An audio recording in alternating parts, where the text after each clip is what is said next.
question. If I'm on where we are, you could put an ocean between our love, love, love. It won't keep us apart. You could build a wall, I will burn it up, up, up, just to get to your heart. If we're caught in a wave, maybe we'll make a way. You could put an ocean between our love, love, love. It won't keep us apart.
Somebody turned the lights out on you, made you feel like they didn't want you, left you in the shadows of a broken truth.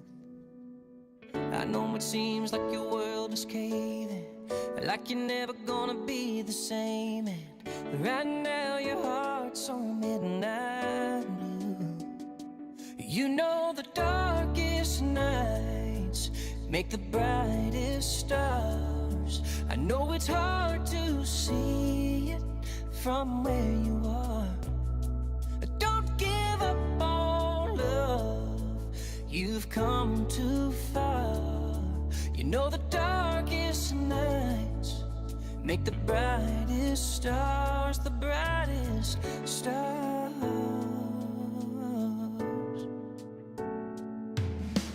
Sometimes this life gets a little bit crazy. No one said it was gonna be easy. Just take a deep breath and let it all go. 'Cause in the end it'll be okay. The sun's gonna come up and shine on a new day. So keep your head held high and always know the darkest nights make the brightest stars. I know it's hard to see it from where you are. Don't give up on love, you've come too far. Yeah, the darkest nights make the brightest stars, the brightest stars.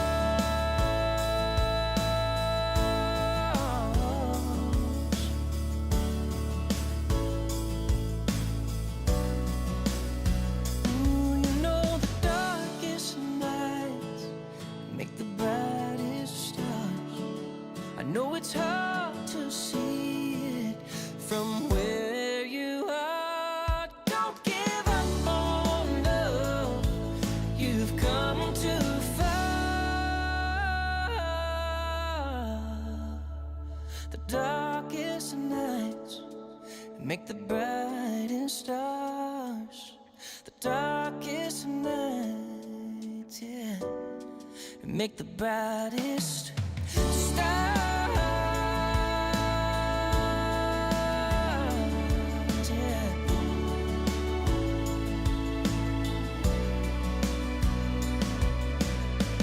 Somebody turned the lights out on you, made you feel like they didn't want you.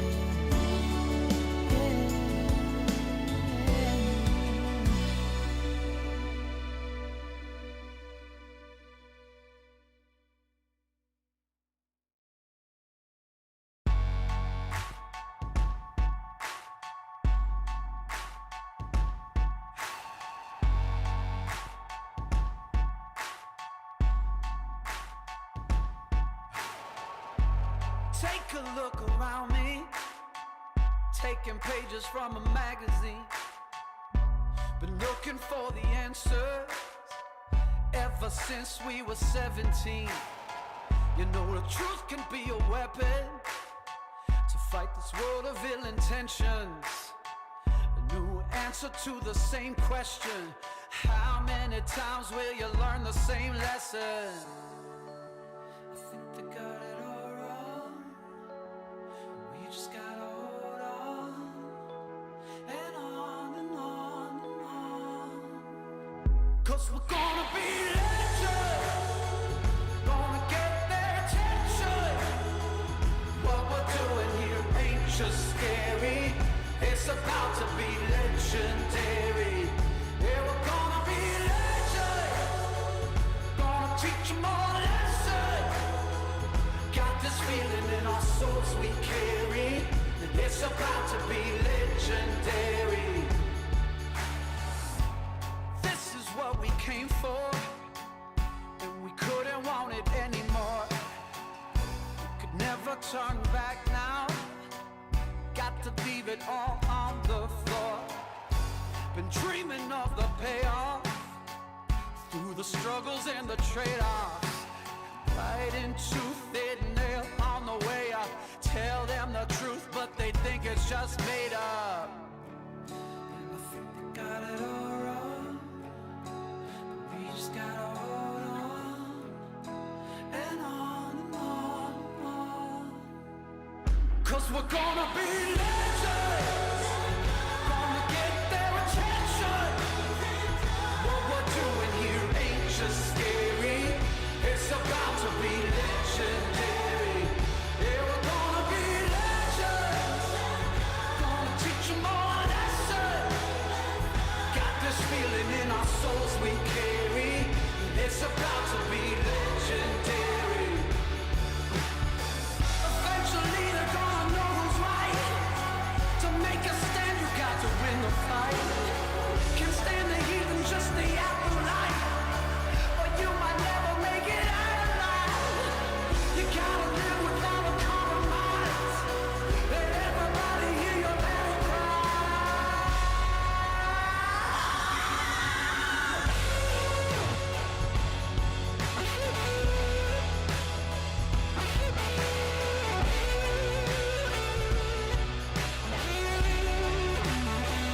Yeah, we're gonna be legends, gonna get their attention.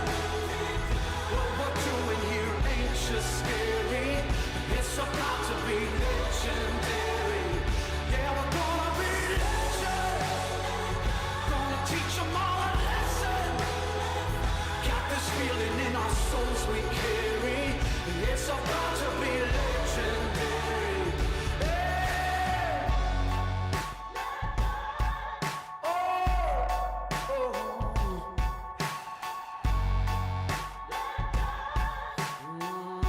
Legends.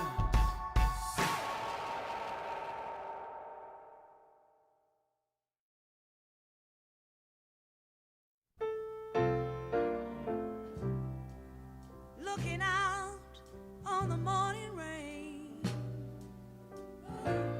I used to feel so uninspired. And when I knew I had to face another day, Lord, it made me feel so tired. Before the day I met you, life was so unkind. You're the key to my peace of mind. 'Cause you make me feel, you make me feel, you make me feel like a natural woman. When my soul was in the lost and found, you came along to claim it.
Some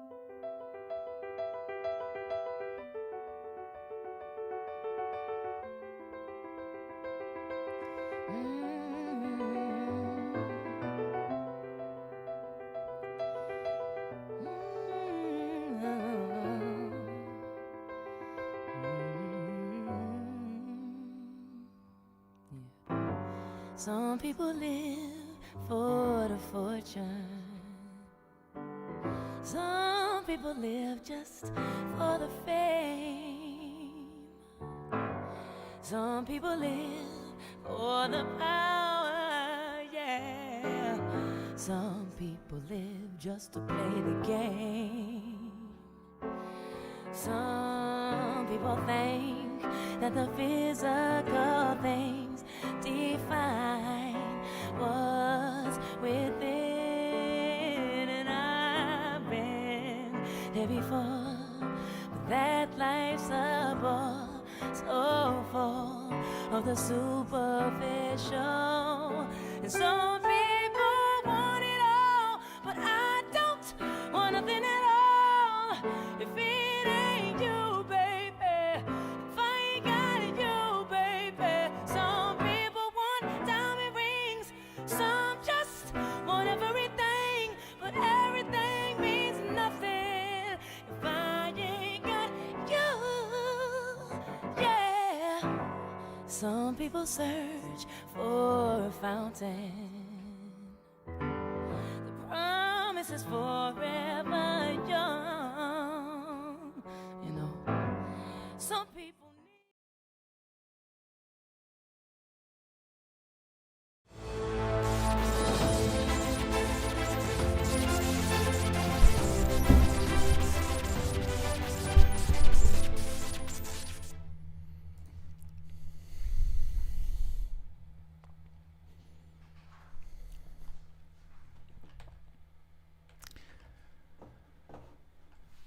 All right. Welcome everyone to the Sunday live stream. I hope everyone's amazing today.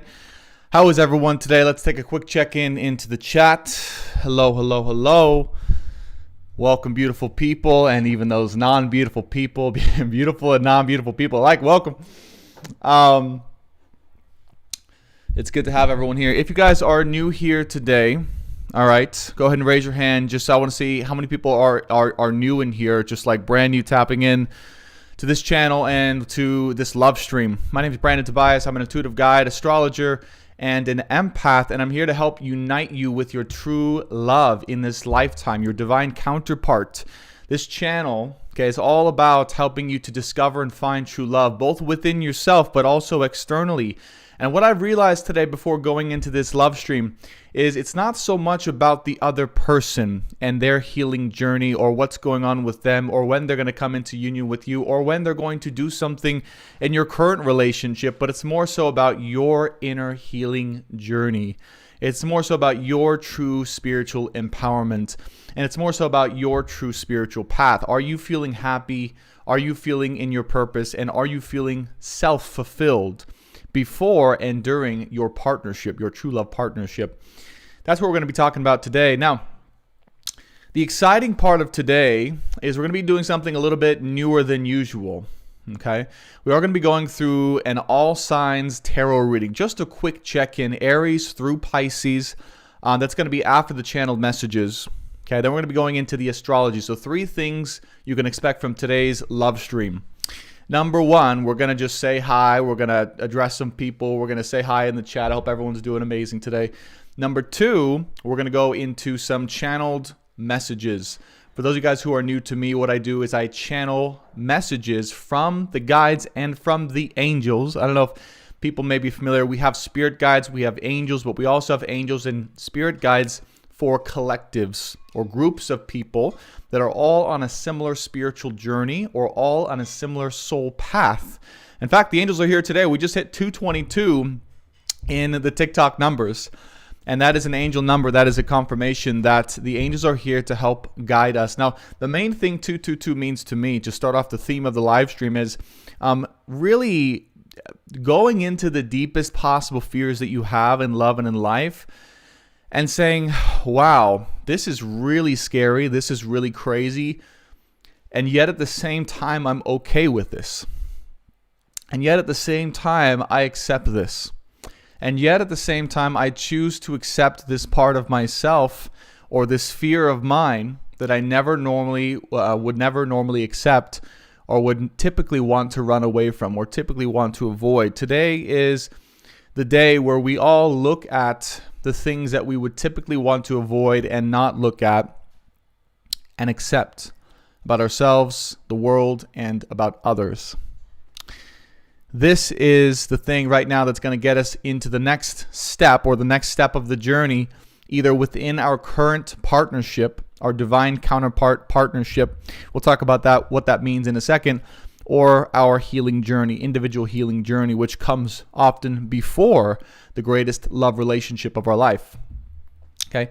How many guys, just raise a hand here, are either in a relationship right now, okay, and you want to deepen it or to go even deeper, and you want to hear about the energies and how they are currently so you can learn to deepen it between masculine and feminine polarities? And how many guys are single looking for true love? Maybe you guys have been in relationships before, but they didn't really work out. You didn't really feel a spiritual connection, or you didn't really understand the true purpose of relationships. Let me just share with everyone here, no matter who you are or where you're coming from, this is the true purpose of relationships. And this is the way that I look at it, and this is the way that I've been led to look at relationships and talk about relationships and why they're so important here on earth, and why we really have a spiritual renaissance happening when it comes to relationships. Relationships are the key to growth, and they're the key to spiritual transformation. They're the key to fulfilling our divine purpose here on earth, and they're the key ultimately to changing the world. That's why many guys who are new to me, my channel is all about changing the world through the frequency of true love. Because when you're able to tap into the frequency of true love, you're tapping into the frequency of God. And oftentimes you can tap into the frequency of true love through your significant other, through your relationship, through your person. Okay? That is why I'm here to help unite all of us here. Okay, with our true love counterpart, our divine spiritual counterpart, and to talk about how that's possible. So here's how it works in a nutshell. Okay, and this is just what wants to come through in this moment for anyone listening. When we do the work inside of our bodies to heal, we look at certain areas of our body physically, mentally, and emotionally that are damaged, that are not functioning properly. Maybe they have inflammation there. Maybe you can feel a lot of anxiety or heaviness there. Maybe you're having actual emotional or physical issues in that body, part of your body. When we go into these parts of our body and we look at why that part of our body is dysfunctional, meaning it's functioning outside of how it's supposed to be functioning, we oftentimes will find the root cause of that dysfunction being something emotional and or spiritual, depending on how you look at it. When I say emotional, I mean some type of emotional belief or traumatic event that happened from our past that causes us to feel, see, or believe something about the world that is not objectively true. Subjectively, in the way that we look at it because of that thing that happened to us, it is true, okay? But objectively, it may not be true.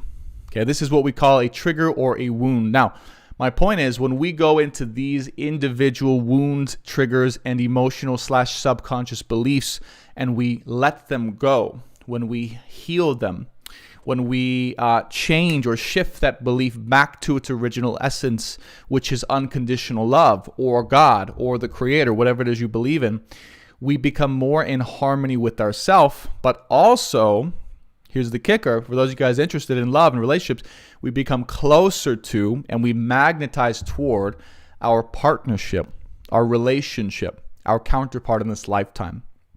Whether that's a soulmate, whether that's what we call a twin flame, twin soul, whether that's just someone you're meant to be with, a divine counterpart, you magnetize closer to them. Whether you're in a relationship with them currently or you're single and open to being with them or wanting that dynamic in your life, it will attract them and you closer together. So this channel, of course, is all about how to do that, how to heal those wounds and those triggers so you can come closer together with your current relationship and or unite and magnetize your divine counterpart in this lifetime. Okay? All right.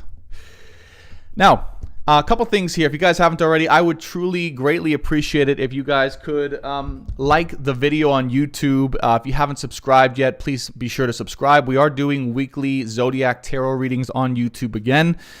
These are inner healing and true love tarot readings. So they're unlike any other tarot reading on YouTube or TikTok. They're all about healing lessons, what you may be going through with your astrology sign to heal through, so you can become closer in love, but also closer to your soul purpose. Okay. The other thing is, if you haven't on TikTok already and you want to be notified every time I go live, go ahead and hit that bell button on my profile page and say, I want to be notified every time Brandon goes live because I'm interested in this stuff. And of course, feel free to share this live stream if you want. All right. So let's check the YouTube chat and the TikTok chat. Any questions we have so far? How are we doing? Generally speaking, this is probably some intense times, I would imagine, for a lot of us. Heather, how's it going? Betsy, hello. Krista Marie, Dottie, Tarot Destroyer. All right, hello. Angela, Susanna, thank you so much for being. Jonathan M. in the house. Jonathan Bologno is one of my best friends in the entire world. Welcome, my friend. Glad to have you on here. It's showing some support. I appreciate it. So let's go into the channel messages now. The channel messages are going to, Happy says, oh, the changes. The final thing says, hey there. Already's romance says, hi. Stacy says, why do I feel so drained? What's going on in the stars? And hi. So here's the order of operations here, guys. In a second here, I'm going to open up a channel. Okay, so those of you guys who are new to me, I'm also a channeler, meaning I channel angels and guides through the power of unconditional love. And they give us helpful messages about what's going on collectively, astrologically and collectively, to help us reach more fulfillment, more happiness, and our true soul purpose. And they could have to do with love too. After that, we're going to be going into the true love tarot reading, true love and inner healing tarot reading. So messages of what we need to know at this moment, what you need to know in this moment to heal those wounds and unite closer with your divine counterpart or your current relationship. Finally, we're going to be going into the astrology so we can see what's going on in the stars collectively and go from there. And I did promise as well an all signs reading. So that will be somewhere in there. I think I just forgot about my own order of operations, but let's go ahead and get into it. All right. All right. So angels and guides, loved ones, masters and wise ones, angels and archangels. For the collective here and now, everyone listening to this live stream on YouTube and or TikTok, what are the messages that we need to know for our greatest and highest good at this particular moment? Saying it's not about the way that you see things. It's a way that you actually feel inside. Right now, there may be a disconnect for you watching about the way that you're seeing things, but and the way you actually feel inside. Okay, they're saying if you're seeing something or you're perceiving something and it seems to be different from the way that you feel inside, it's a good time to check internally, right here in your gut, right here in your soul, about the truth of something that needs to be known by you.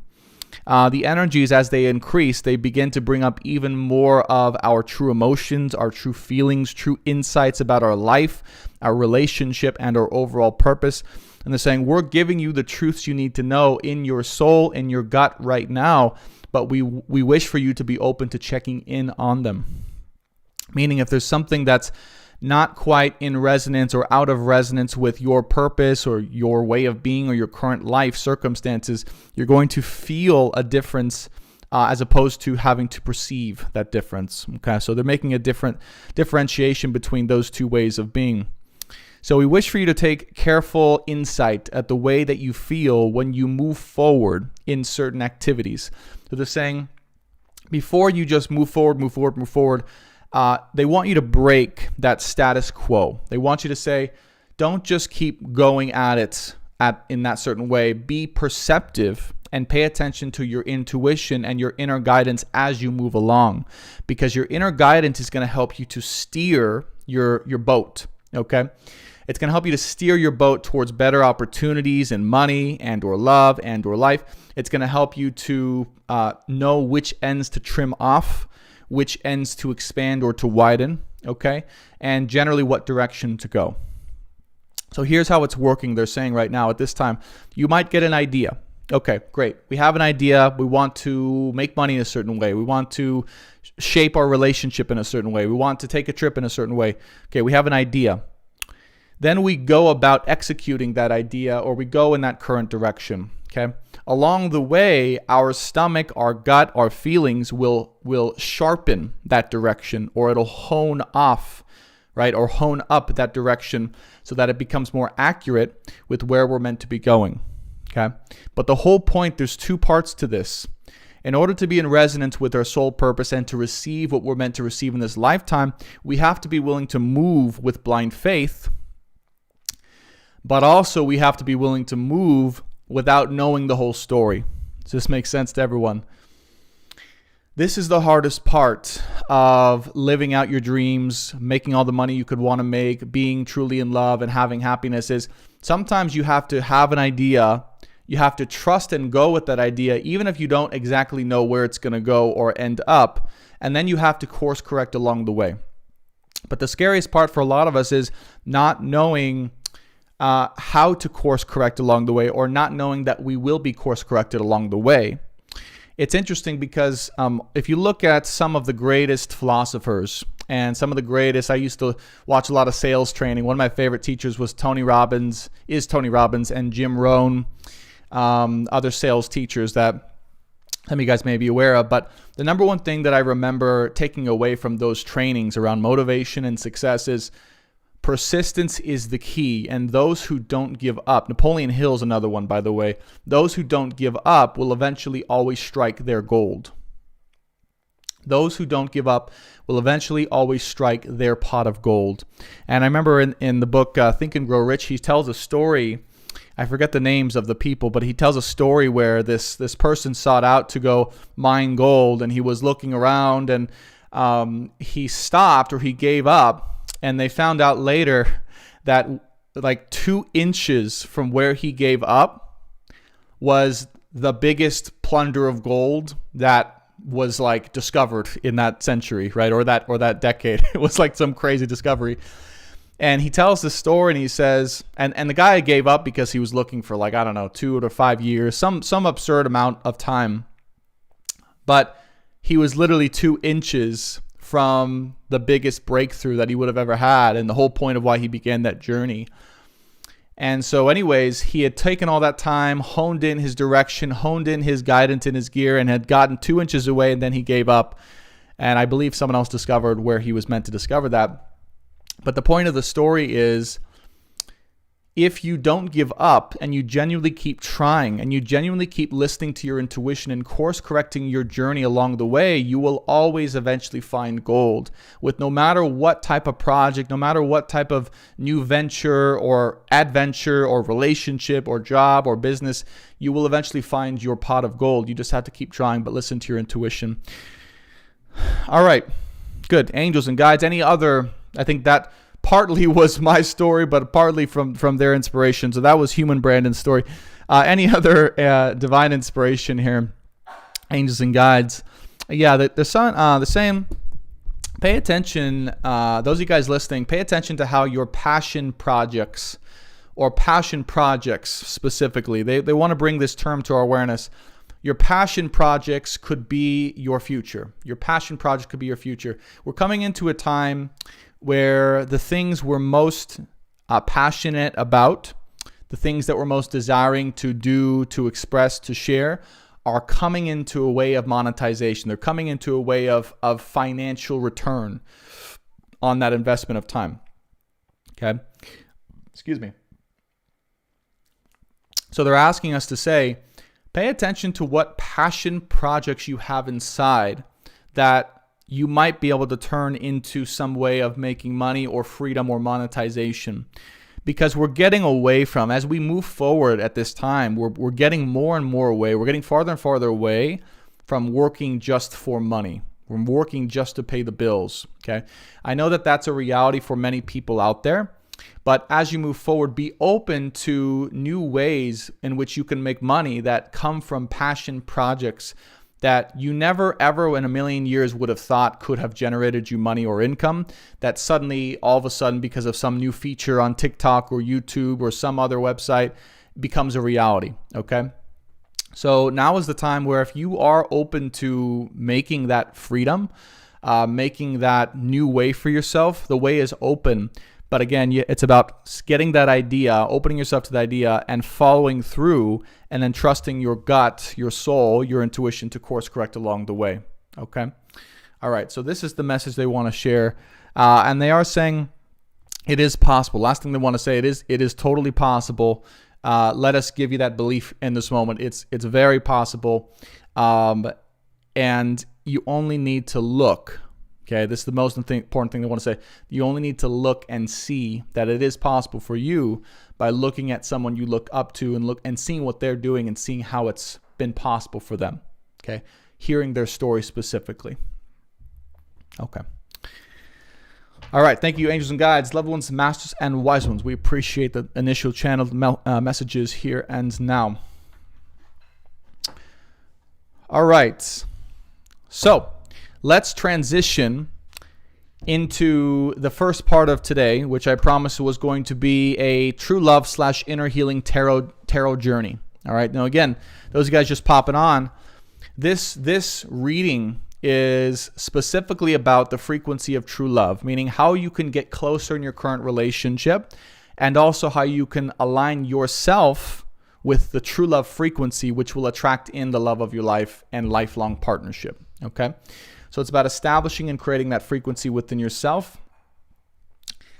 in order to attract that person in, or to deepen your current situation, either one.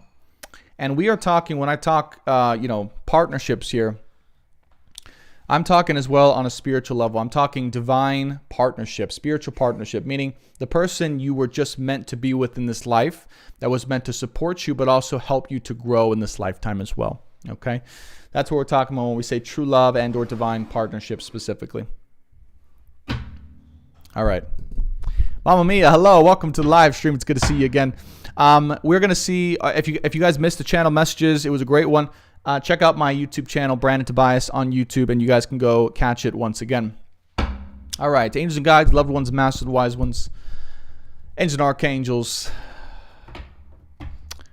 For the collective at this moment in time, what are the messages we need to know for our highest and greatest good in love and in life, designed to help us heal, learn certain lessons, or heal inner wounds that are going on in this moment? By the way, if you guys want the card view, I'll be showing the cards on my YouTube channel, Brandon Tobias. You guys can check that out. Link is in my bio. All right. Highest good, messages in love and in life. Here we go. Hanged Man. So right now, there may be a lot moving around you. Okay, and you're having to just kind of sit in all of it, sit in the stillness. There's a big recommendation here before moving forward to just take a few moments, breathe, let things move as they are around you, and just come into your new reality, come into your new space, come into your new energy. There might be some realizations, there might be some clarity, there might be some just things to look forward to coming to you, right? Being downloaded, being received by you in your body and your soul at this moment. Okay, things are changing. The whole point of this card, Hangman here, things are changing very rapidly. And so it's important to stay up to date. It's almost like within the world, there's some new crazy news going on, right? About the C word in society, the wars going on, the illnesses going on. So all those things, it's like every day is a new thing. Well, internally, there's a new realization every single day as well. And so they're saying, take a moment, especially now, and just catch up with all that's shifted in your life at this moment in time. Because you may have a new vision. Ten of Pentacles comes out here as well. You may have a new vision coming in as to what's really possible. How you can really build something together with someone. Not separate, not individualized too much, but together with someone, to build a lifelong dream, to build a lifelong freedom-oriented dream, money-making dream with love as well. But the focus here, I want to emphasize something, okay? Because Ten of Pentacles, this card on the tarot, and I love the tarot. Those of you guys new to tarot, I love the tarot because it describes every possible theme or lesson in life, right? It's like, I don't know where this was channeled from originally, but it describes every possible theme in life you could go through, right? Every lesson. And it's centered right around, it can be centered around love, but it's centered around everything else as well. Okay. So the Ten of Pentacles here is about a partnership, meaning coming into a mutual understanding, agreement, or common vision as to what you were both building together. All right. Now, if you're not with anyone or you're single or you're with someone, it's okay, because what you're developing inside of you is what you'd like to have one day, right? So you can still do this. What you'd like to have one day, or what you'd like to build beside someone together. It's a mutual understanding. Hey, we're going in this direction together. Here's how you'll serve this vision. Here's how I'll serve this vision. Let's execute it now together. Okay? So coming into a common understanding, not so much about love, but more so about how can we work this out together as two human beings who are deciding to align potentially for the rest of our lives. How can we work this out together now? How can we both feel individually empowered in our dreams that can be shared side by side, and have it be a mutual empowerment as well? Okay.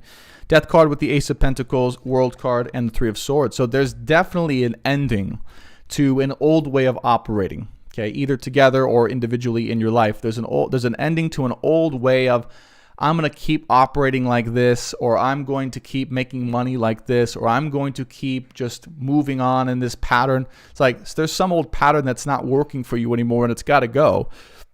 And you're like, I'm done with that. Here's the new paradigm. Here's what I'm stepping into, and here's where we're going to go. And yes, this does definitely involve finances. This is Ace of Pentacles, Ten of Pentacles, right? So what you might be seeing, or what's coming up in love or emotionally for you, might also correlate to what you're experiencing with finances, right? With your job, with your business here. So you might be seeing a pattern arise in love that you can release or let go of, that will affect positively your financial life as well.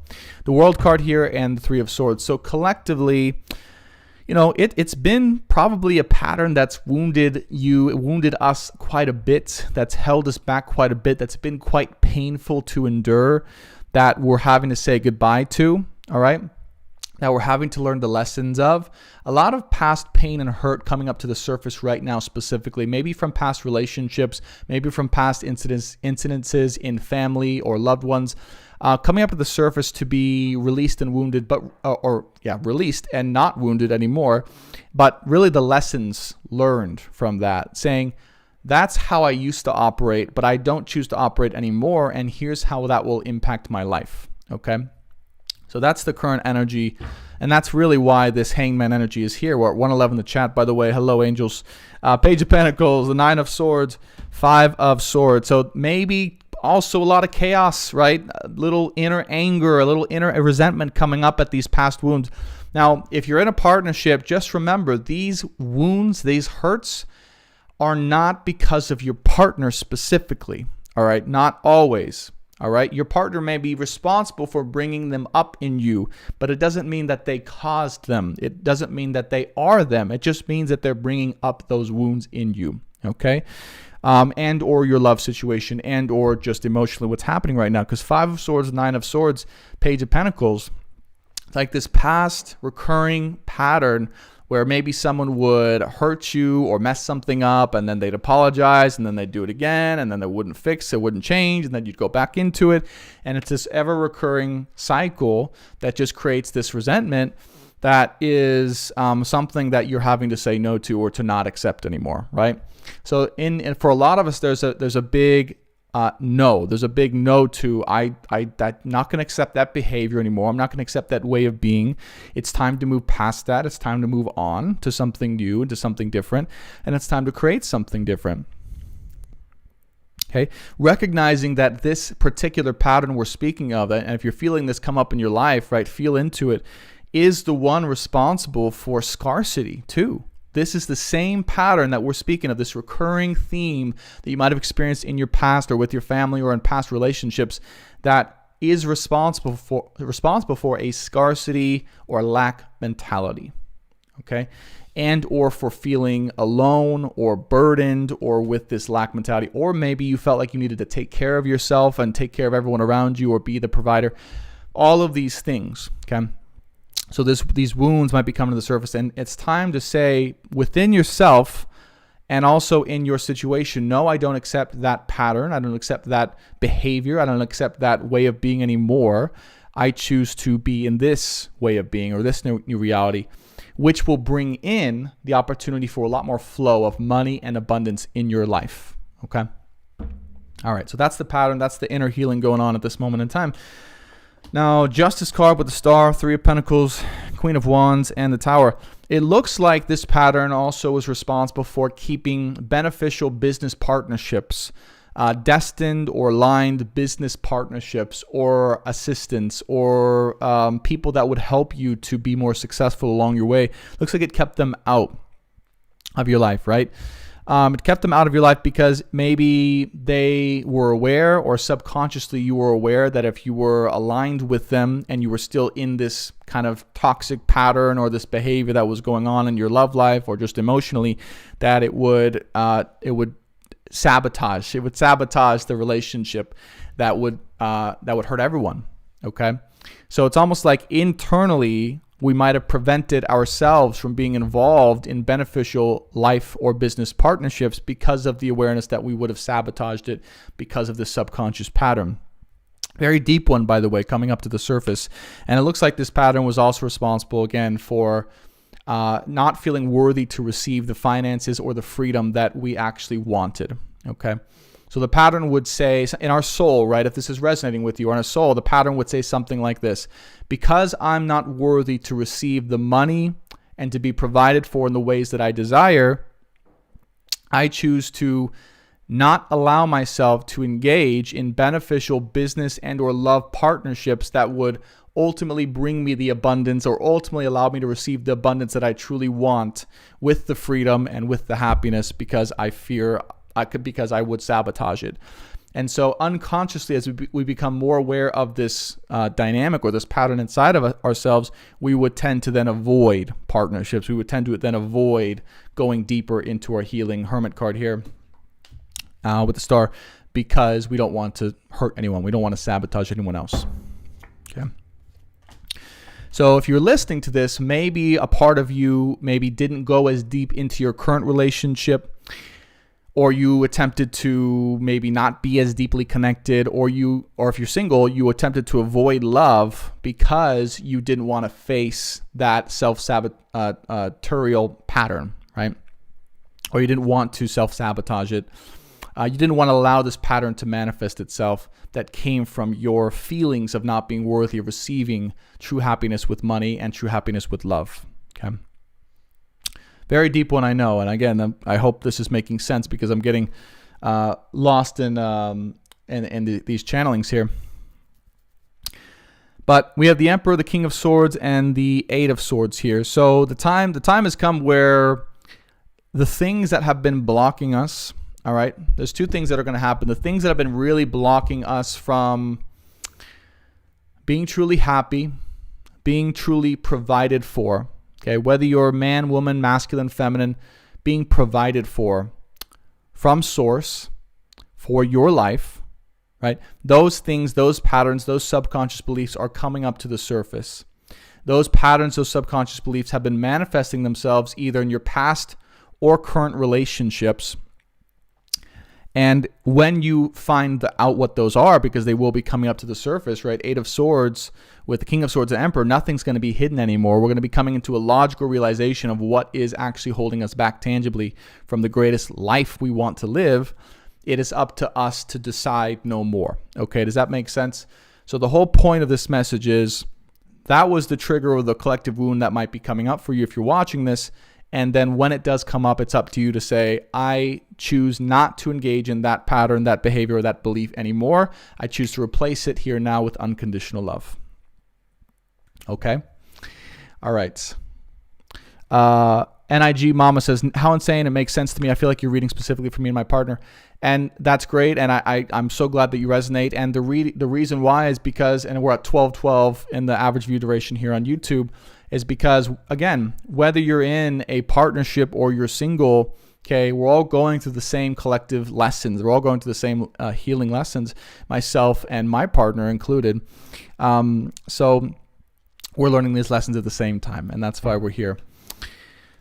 So glad you're resonating, glad it's helping. Let's go into the 3 cards, final advice here for the collective at this moment in time. So Devil card comes out. I had a feeling this was going to happen. Devil card, Temperance, and the 7 of Cups. I mean, There also may be some not so good energetic influence, right? Trying to come in, trying to influence your love, your partnership, your relationship, trying to get in the way, specifically trying to provide temptation, right? 7 of Cups here, Temperance card, Devil card here. There's interference coming in.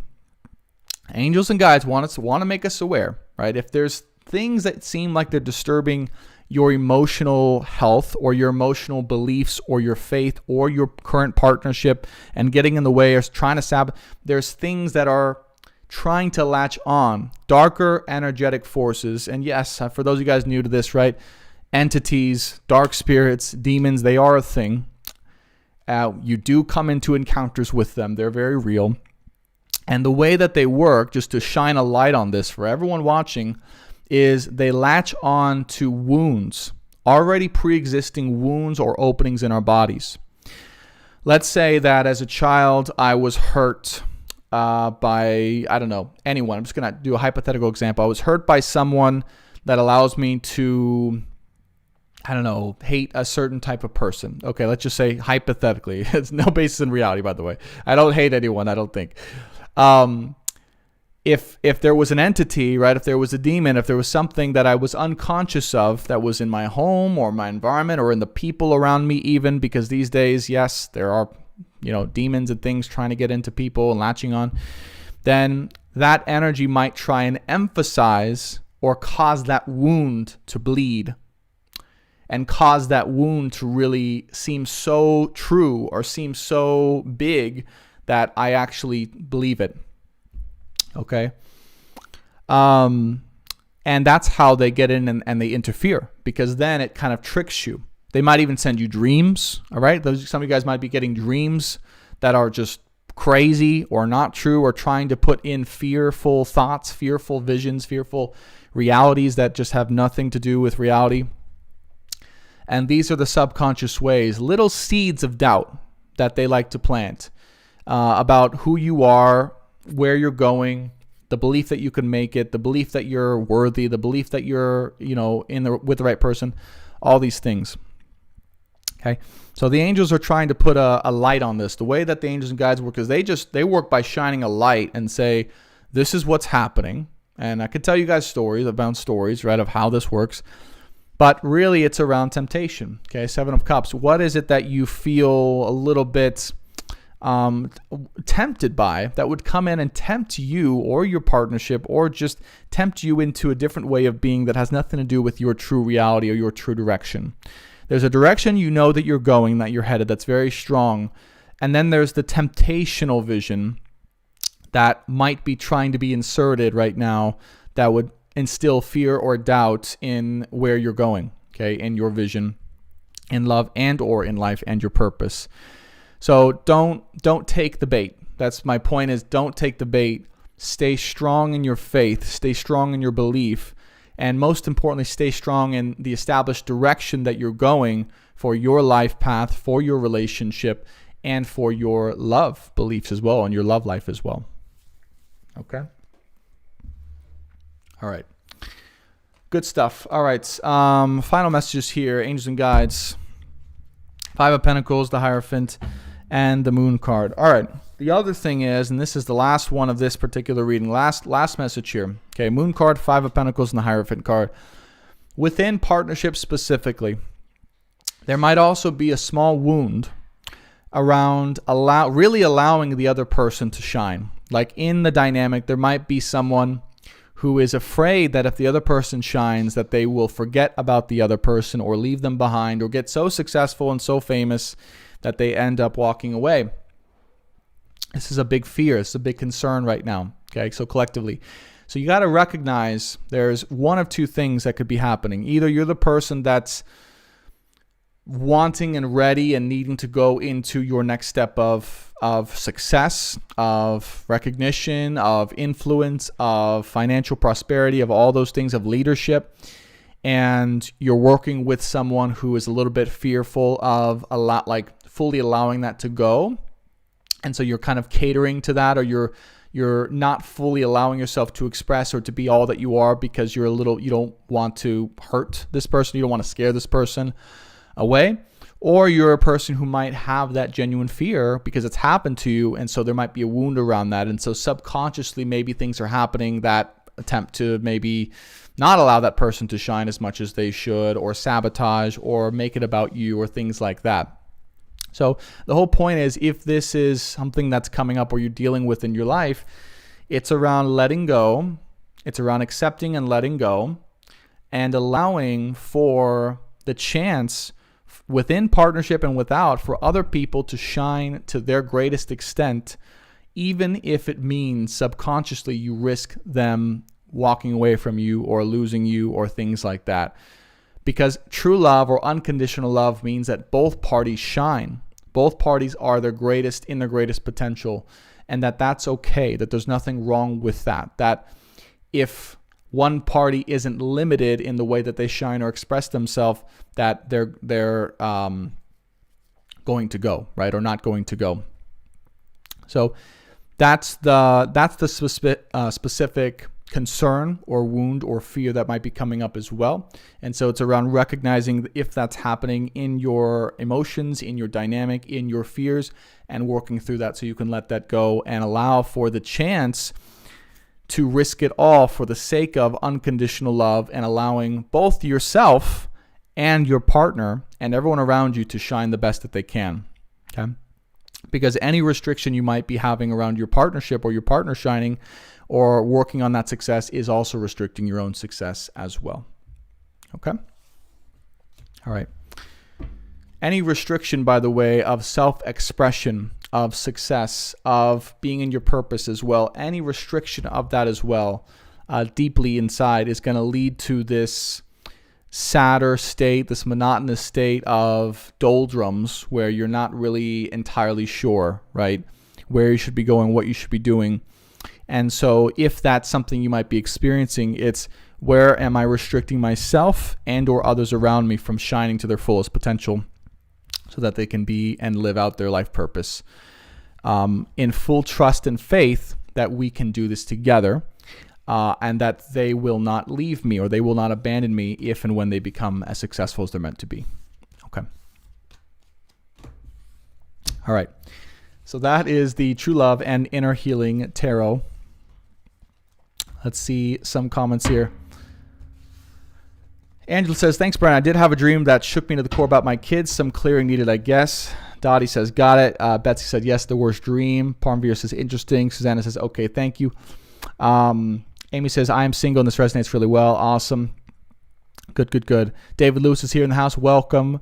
Steph says, hello. I've been told that my husband is my twin flame. Still don't understand because we're at that moment spirit, but talking about reconcile. Okay. Good, good, good. We will talk about, by the way, if anyone's interested or curious, we will talk about divine counterparts a little more. What that means, if you guys have heard of the term twin flame, I like to call it twin soul, divine counterpart, all that stuff. We'll talk about that for sure in a little bit. If you guys are curious about that, of course, okay? All right.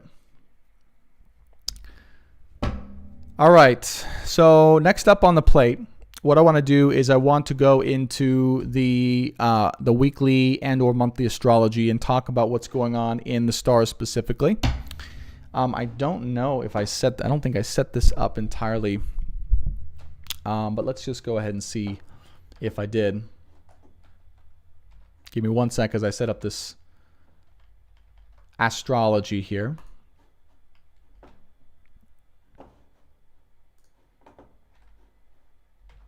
Let's go ahead and see.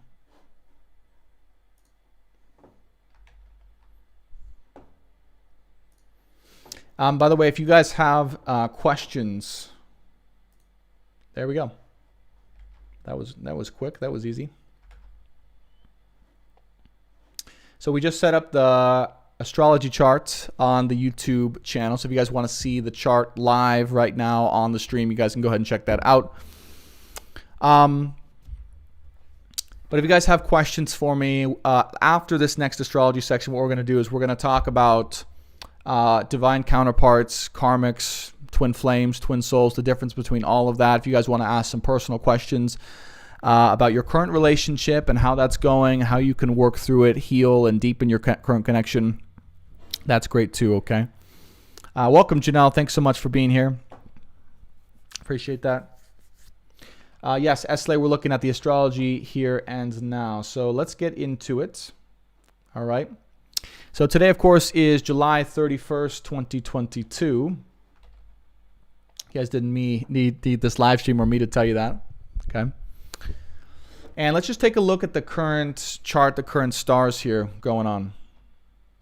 All right. So we've got North Node conjunct Uranus. We've got Mars conjunct the North Node. Okay, so North Node, Uranus, and Mars all in a very tight conjunction, 18 degrees, 18 degrees. Juno conjunct Neptune over here. Saturn in Aquarius still. Moon conjunct Cupido. Sun conjunct Ceres, and Venus conjunct Lilith here. The biggest one I want to look at with all of these different alignments is the Venus conjunct Lilith conjunct the vertex trine the South Node in Scorpio.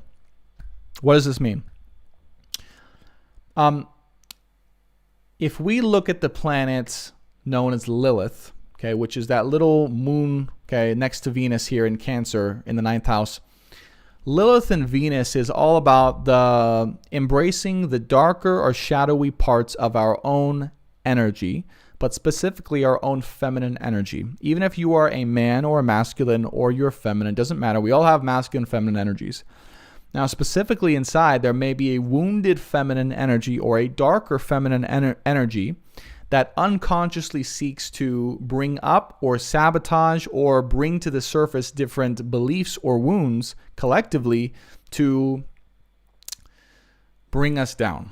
Okay, this is the whole point of Lilith energy, is really to, it's a vengeful, right? It's a shadow vengeful energy. Doesn't mean that it's bad. It just means that Lilith takes certain things that happen to her, holds on to them, and then brings them out in a vengeful way to make sure that karma is repaid. Okay, so there's a whole deep, long mythological story around Lilith, but it's this wounded, vengeful, darker feminine energy that's conjunct Venus right now, which is really more of the lighter, romantic, loving, feminine energy, right? Venus is very strong. It's a planet, obviously, so much stronger energy. Trining the South Node. So this whole like sabotaging success, not allowing partners or ourselves to be successful because of the dynamics we've been used to or the pattern that's restricting money. Remember that whole thing in the Love Tarot reading we just channeled? This is kind of where it's coming from, all right? So now here's how it will manifest. Where in your life, if you're single or in a relationship, how is this manifesting? Are you subconsciously in a vengeful way blocking yourself from receiving or being successful or being in the limelight? Okay. Some of us, it's within ourself, right? And the reason why is that limelight energy, that success, that leader, that creator, that visionary energy, right? That's like, we can call it an aligned masculine energy. Okay, that's the person that just is rising. That's like, out in front of the pack. That's really creating to be successful. Now, let me just differentiate something too, so you guys understand exactly what I'm saying. We all have masculine and feminine energies inside of us. If you're a woman, okay, you also have aligned masculine energy to go into, lead people and to be great and to be an amazing, successful person. And you also have your feminine energy, okay? If you're a man, you will have feminine energy as well as masculine energy. So when I say this aligned masculine energy, I don't mean that you can't be a woman and be aligned with your masculine energy. Does this make sense to you guys? I just want to make sure to clear that up so you guys don't think I'm like a misogynist or anything like that. But, all right. So let's say that deep inside you have a wounded part of your feminine energy, whether you're female or male, that wants to sabotage this aligned part of your masculine energy to reach and be successful in love and in life. Does that make sense? If that were the case, then this part of you would sabotage the part of you that wants to be successful in business, in life, in finances, and all those things. Okay? We know now today in society that women can be just as much successful and aligned and prosperous as men can be. Okay? There's no limitation there on her opportunity to do so. However, we must come to terms as well with the fact that the energy behind striving for greater success, okay? The energy behind striving for greater success, reaching new goals, going out to gain and to earn these finances to bring in the ability to protect and or provide is a masculine energy, okay? Spiritually, physiologically, biologically, that's a masculine energy. That's the way that masculine or alpha energy was designed. Where the feminine energy, or I like to say the omega energy, was designed to receive that and to share emotional energy back to the world, right? Unconditional love and emotional healing energy back to the world and back to her masculine energy, either within herself or within her partnership. Okay, so stay with me here.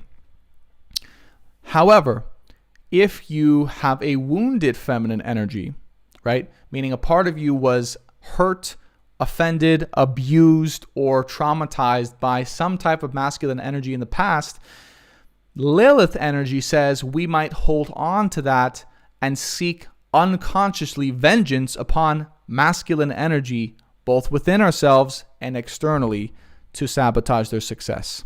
Okay, does that make sense to everyone? I hope I explained that well. It's a very touchy, sensitive subject in today's society.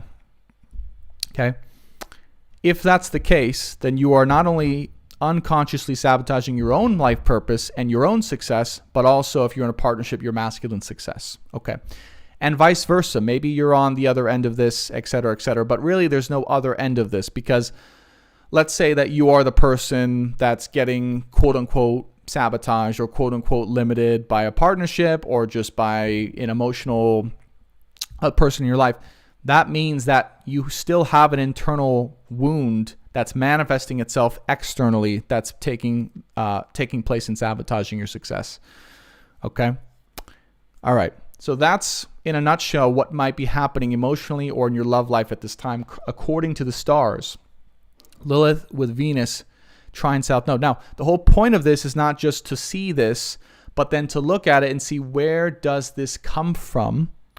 Where was I wounded by someone or potentially the masculine energy in the past, where I would want to prevent that masculine energy from rising again into their success, okay?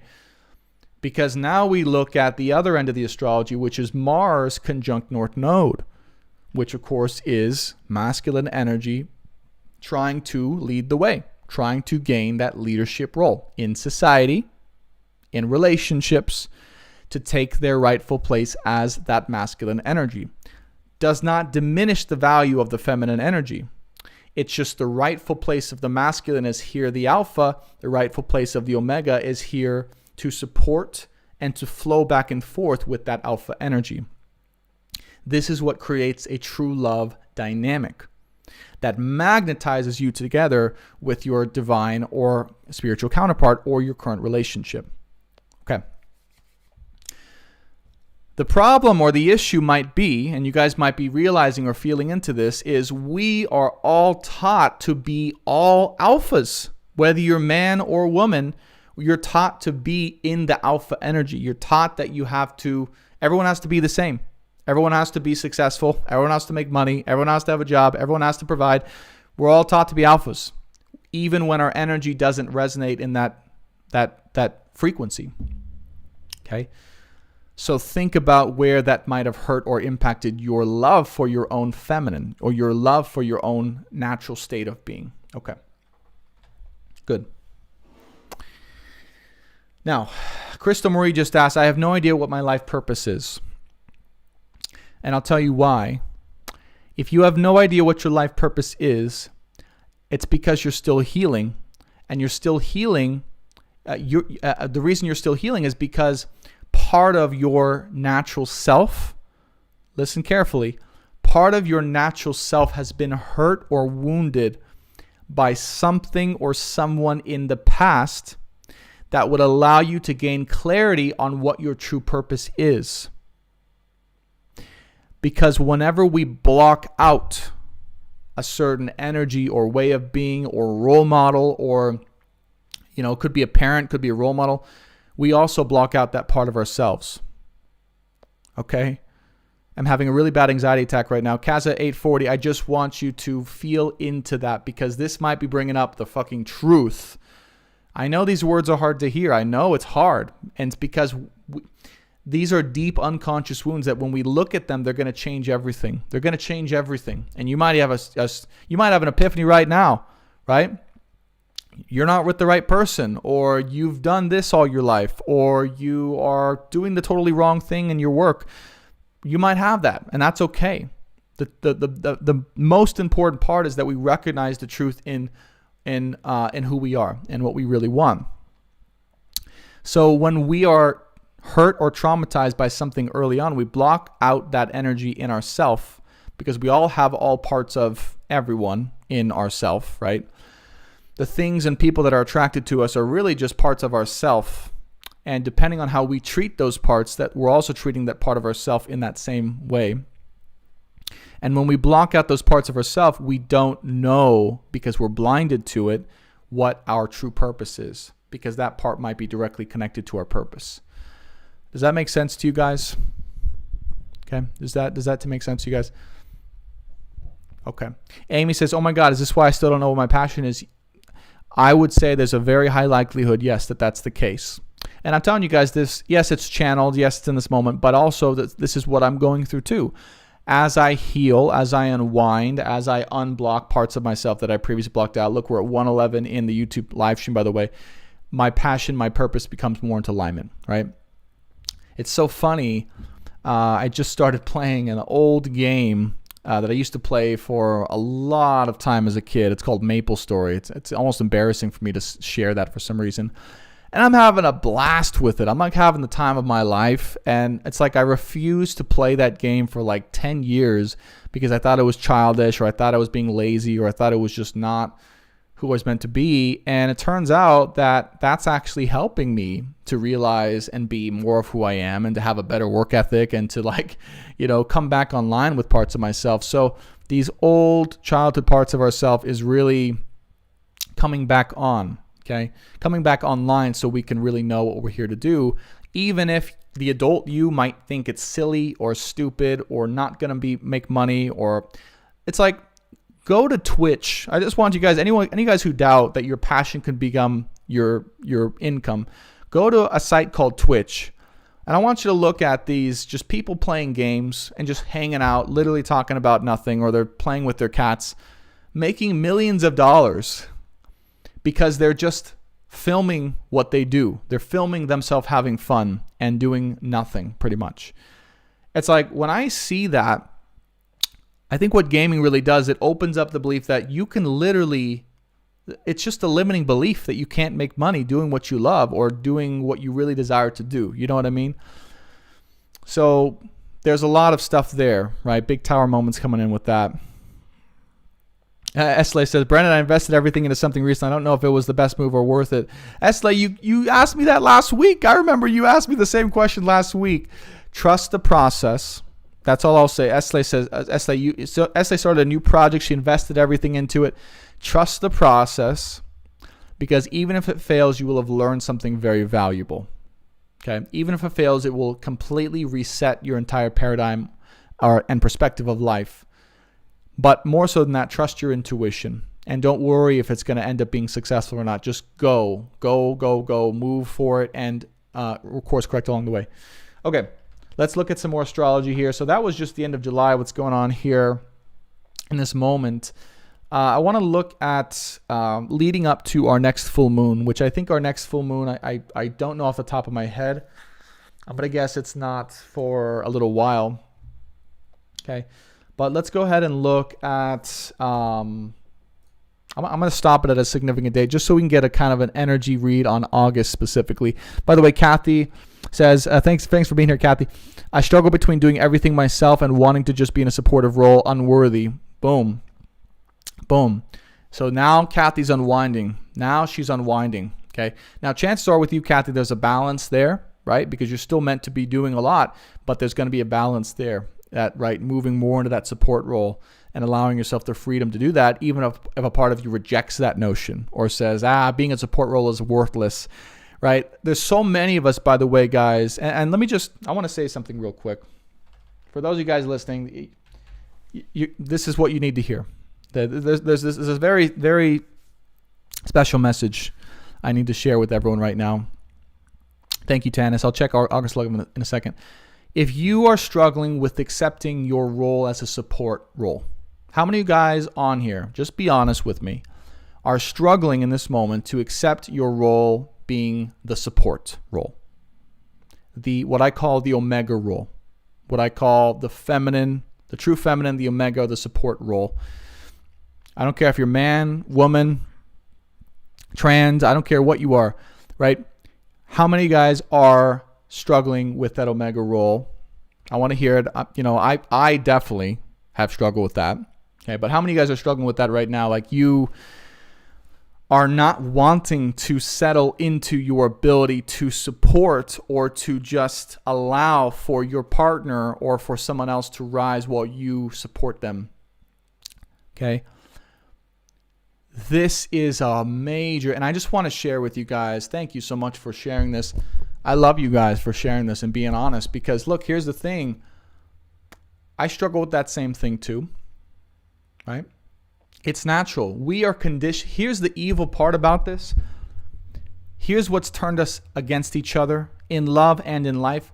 We're all conditioned to want to be the alpha. We're all conditioned to want to take all the credit, to be the one that shines, to be the one that gets recognized, to be the one that finally gets that gold plate on their chest saying, you did it. You passed the one thing that's ingrained in you from birth, which is that to be successful, to be worthy, you have to make it big. You have to get all the money. You have to be a leader. You have to do all these things. You know what? Not everyone's designed to flourish or be happy in that way of being. And if you are struggling with just being a support role, I just want to tell you, there can be no leaders. There can be no successful people without the support role. True success, true happiness, true fulfillment, true love, by the way, true love and relationship would not be possible without the supportive role. I would not be here talking to you guys if Paula Michelle, my girlfriend, had not been able to surrender her pride, part of her ego, part of what she wanted to do in order to support me so I can come out here and talk to you guys today. That's the truth. And I just want to say from my heart to all of yours that thank you. Thank you for those of you guys who are and have been or choosing to be or choosing to allow for the support role in society. When you recognize that it's no longer about you, but it's about how you can best contribute either to your current partnership or to the world generally by supporting and allowing others to heal and to rise and to shine. Thank you so much. The truth is, some of us are meant to shine through supporting. And you want to talk about aligned masculine energy. A true aligned masculine energy will always recognize how he got to where he got to. Oftentimes, the most successful masculine energies in the world attribute their success to their significant other, to their wife, okay, to their omega. And they would not have gotten to that place without them. Now, does that mean that if you're a woman or a feminine, you are limited to just that? If you in your heart desire to be great and to shine and to express yourself, no, it does not at all. It doesn't at all. And maybe as a feminine, you are meant also to shine in this moment, and your partner is meant to surrender and to be the omega or show that he can support you, right? Or maybe you're the one. So, and either way, based on this conversation, it's time to decide and to realize right now, are you meant to be in a support role, or are you meant to be the role that's shining, that's receiving the support and allowing that support to come in so that you can do what's most important for the world? Okay. And the wound might in actuality be that you maybe never got the credit or recognition for being that support role. And I just want to give that and share that with you guys now. Like, thank you. Thank you. Because it's very, very important that that balance in society be achieved and be maintained. Okay? The balance of alpha energy and omega energy. Society is going to collapse. You know why? Because we're all alphas. When there's no omegas to support the alphas, guess what happens? It topples over. It topples over onto its side. It dies. When the feminine energy, when the omega, when the support energy is disrespected and not recognized or acknowledged for the value it brings, inequality, it's equal. In actuality, it's equal value to what the alpha energy brings. It's equal, not worse. It's equal. When that's not recognized, society tips over. So if it's anything I can communicate in today's live stream for those of you guys watching is remember the value of the supportive role, of the omega role, and start to bring that alive within yourself, if you're single, within your relationship, even if you're in a relationship within yourself and within society, and start to advocate once again that, hey, sometimes we need to be supportive as opposed to trying to be all of it. And thank you guys. Thank you guys. Those of you guys who were never recognized by your alpha or by your masculine for being such a great omega or feminine, I recognize you here and now. Let that credit come into your heart and just know how valued and how appreciated you are for us masculines, us alphas. Okay? Okay. Angela says, I'm now in the shining role. It's been hard to let others take care of my needs first. That is a perfect example right there. Okay? And Angela, I believe, right? Feminine energy. But she's ready to shine. It's her time to shine. But she has a hard time letting others support her, letting others take care of her needs, right? So again, whatever role you're in, because you could be in either one right now, allow others to support you if it's your time to shine and you know that. And if it's not your time to shine and it's your time to heal or support, let yourself support. Okay? Because that role is super, super important. And if you're with the right person and situation, they will recognize you because they'll realize how much you're helping them to shine. Okay?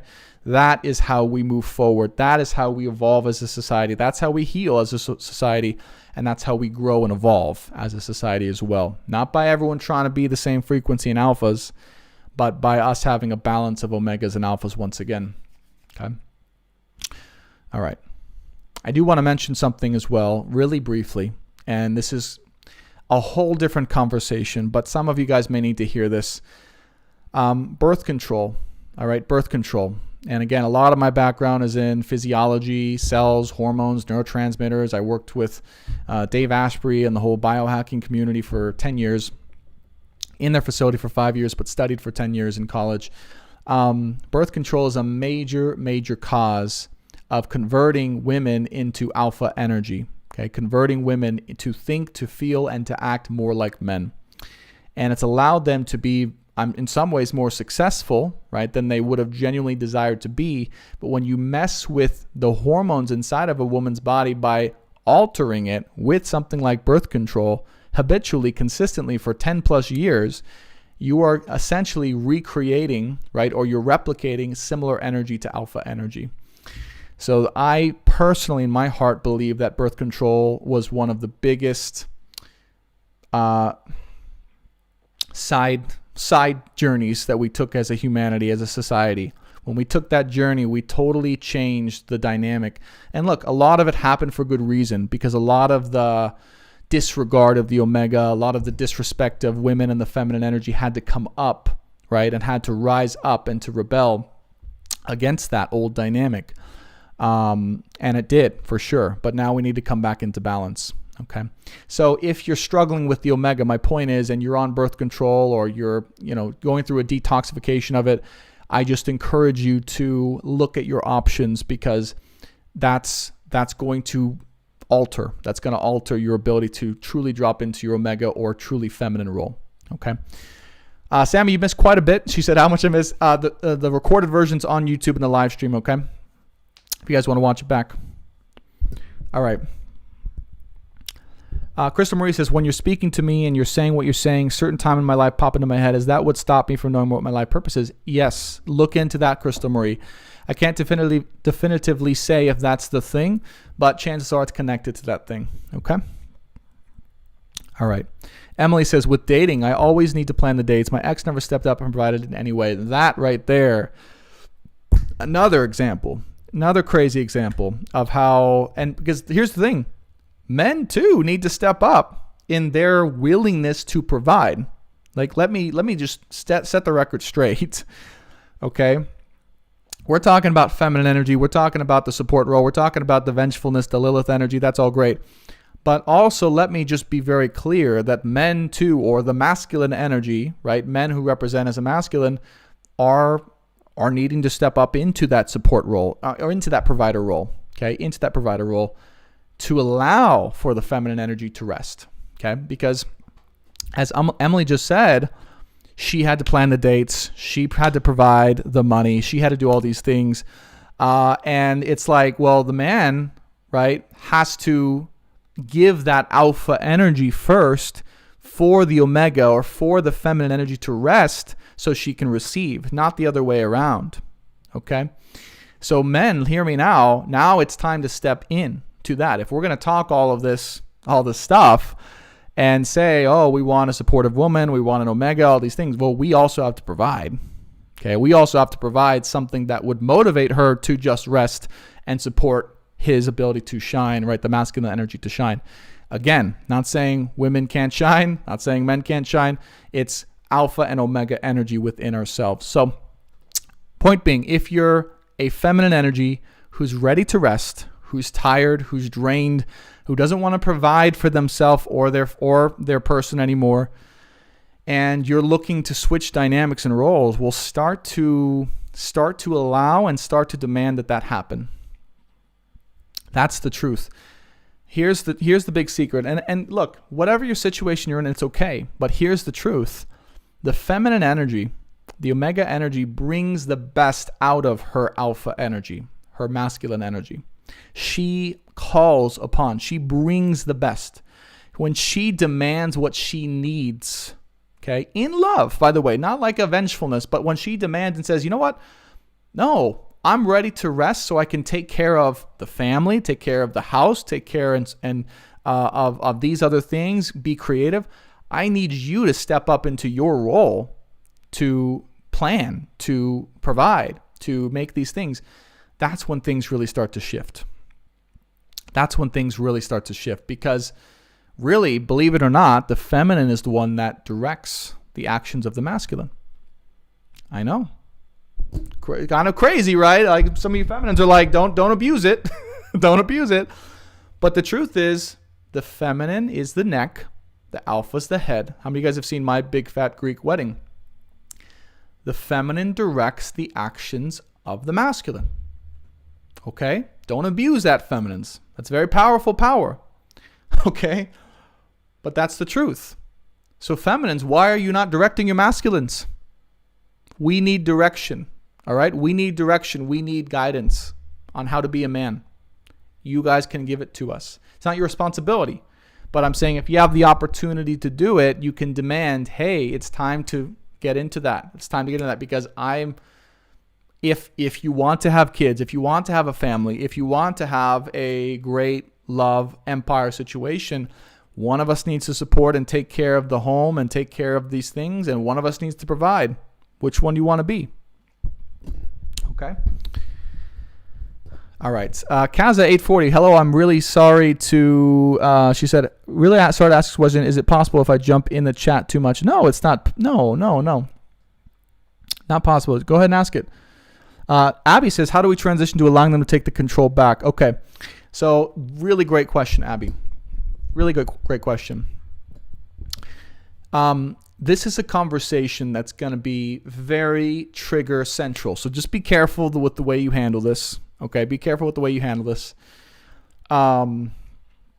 Someone said, thank you, Paula. Wow. Yes, I agree. Thank you. Everyone thank Paula. She's the reason you guys are seeing me today. Truly. Truly. She keeps this house wonderful. Thank you, my love, if you're watching.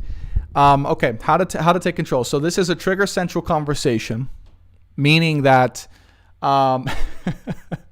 be very careful with the way you handle it. But what you do is you handle it with love, and you say, look, my love, my masculine, my alpha. Okay, this is how I would receive it as a masculine. You'd say, what's our ultimate vision of what we want to create? Like, okay, what do you want to create with us? All right, that's the question. What do you want to create with us? And I might say, well, I want to create an empire with you. I want to build a life. I want to have a family. I want to travel the world, whatever it is. And you might say, okay, how do you think the best way to do that is? Do you want me to provide the money or split it with you? Or who's going to take care of the home? Who's going to take care of the children? Who's going to take care of the supportive stuff? Because I can't do that at the same time as I'm doing this other role. So is that something you're willing to take on more of, so I can take on more of this responsibility? So it's really around sharing with your person how this will benefit them, but also how it's going to allow you as a feminine to take on more stuff that will ultimately benefit both of you. Does that make sense? While at the same time allowing your person, right, your man, your masculine, to step more into his power as well. So there's a mutual benefit here. There's always going to be a mutual benefit, right? That's how it moves forward. When there's a mutually beneficial direction that you each can take within your relationship or within your love dynamic.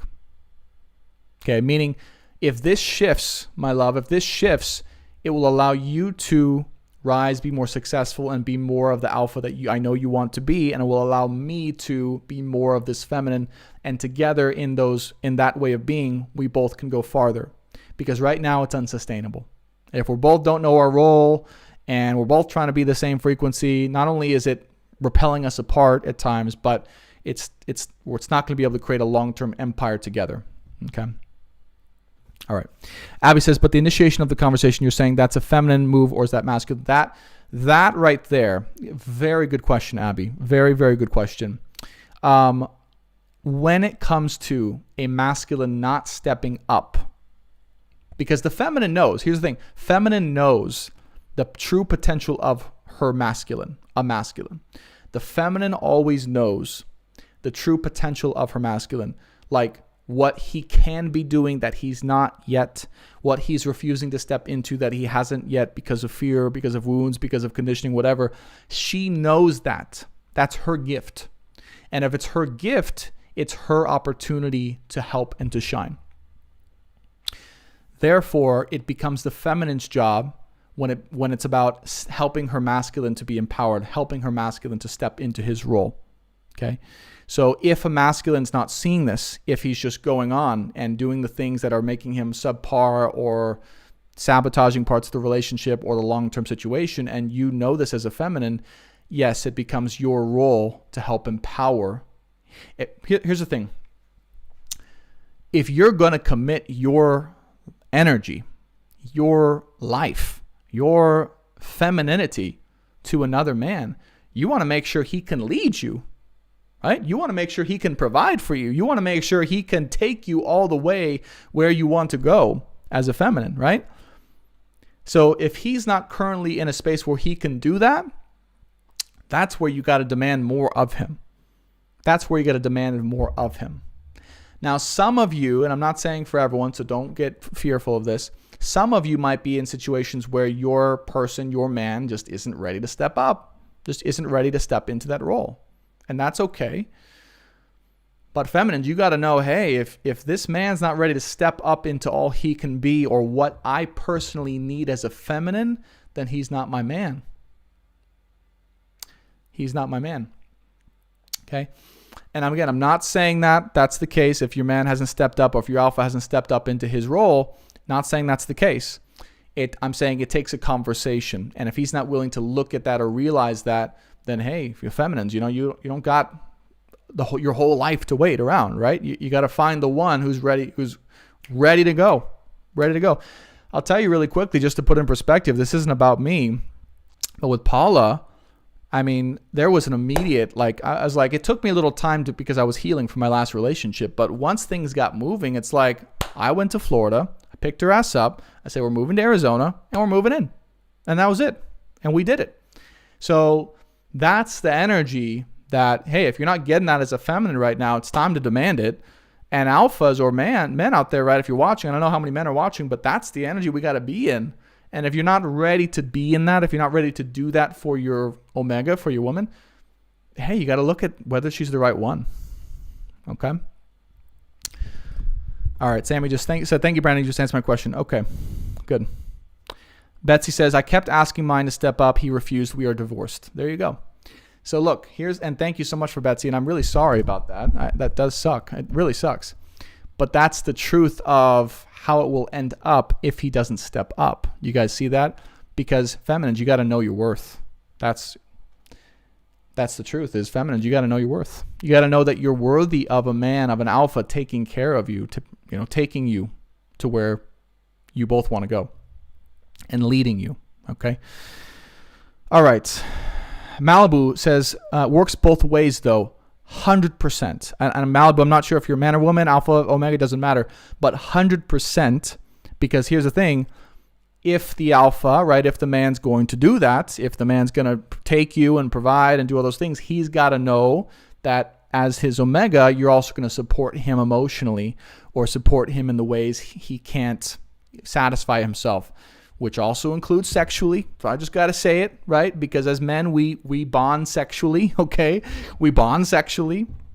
We create emotional bonds. We heal emotionally through sex, okay? For those of you guys who didn't realize this, right, this is part of the reason why when there's no sex, right, men tend to stray, because we evolve and grow emotionally and we create emotional bonds through sex.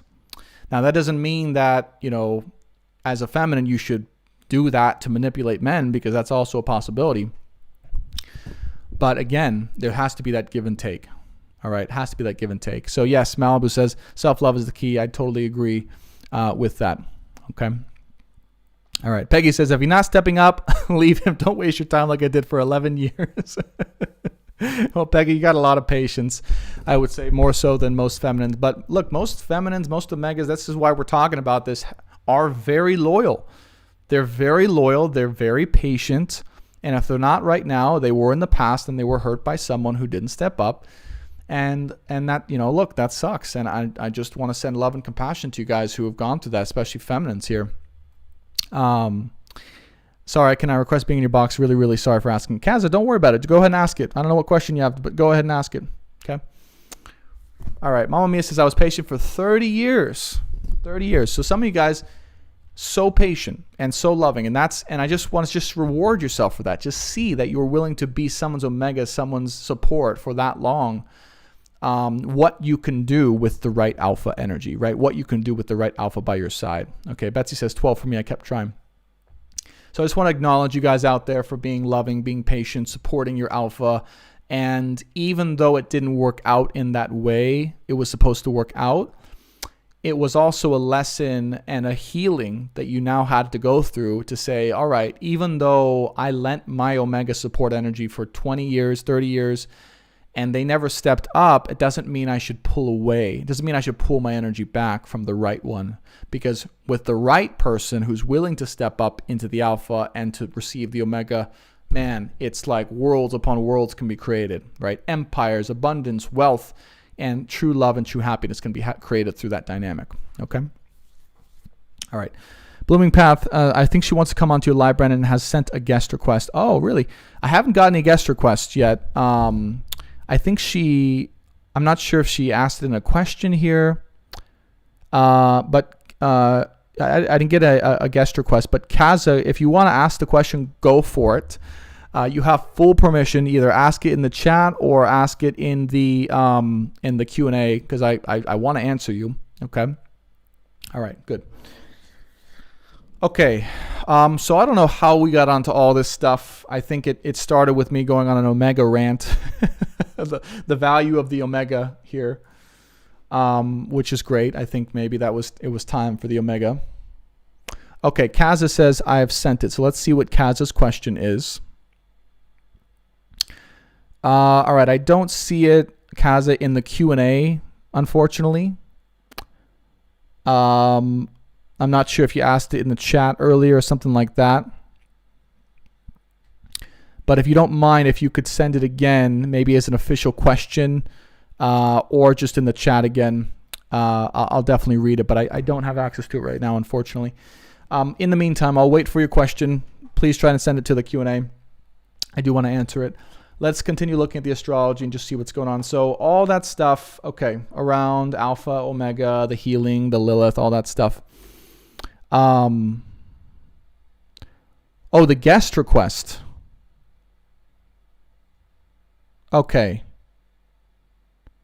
All right, you want to go live together. Okay. I'll tell you what. I'm not going to accept your guest request on the live stream. That's just not what we're going to do today.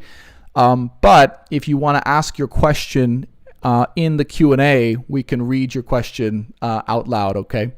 You could. It's okay if you want to ask a question, but I'm not going to do any guest lives. I don't want to get off track from where we're going with this. But if you ask it as an official Q&A question, I'll be happy to answer your question, okay? Maybe we'll do a future kind of live Q&A kind of thing later on down the line, but not in this live stream. Okay, so let's keep going. Let's go down a little further into August. I think August 11th, according to someone. You're welcome, Kaza. Thanks for understanding. August 11th here is the day, apparently, of the full moon. Let's go ahead and look at what's going on here so we can be prepared.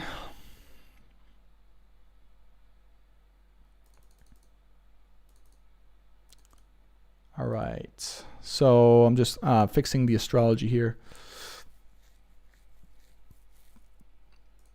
Fixing the chart here. So we can have a true full moon.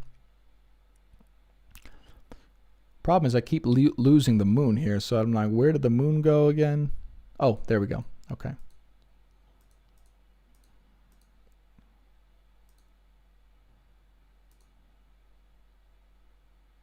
There we go. Okay.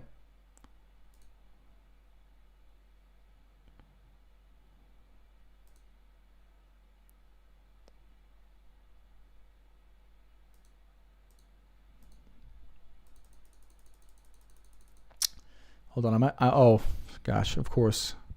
I was looking at it the wrong way.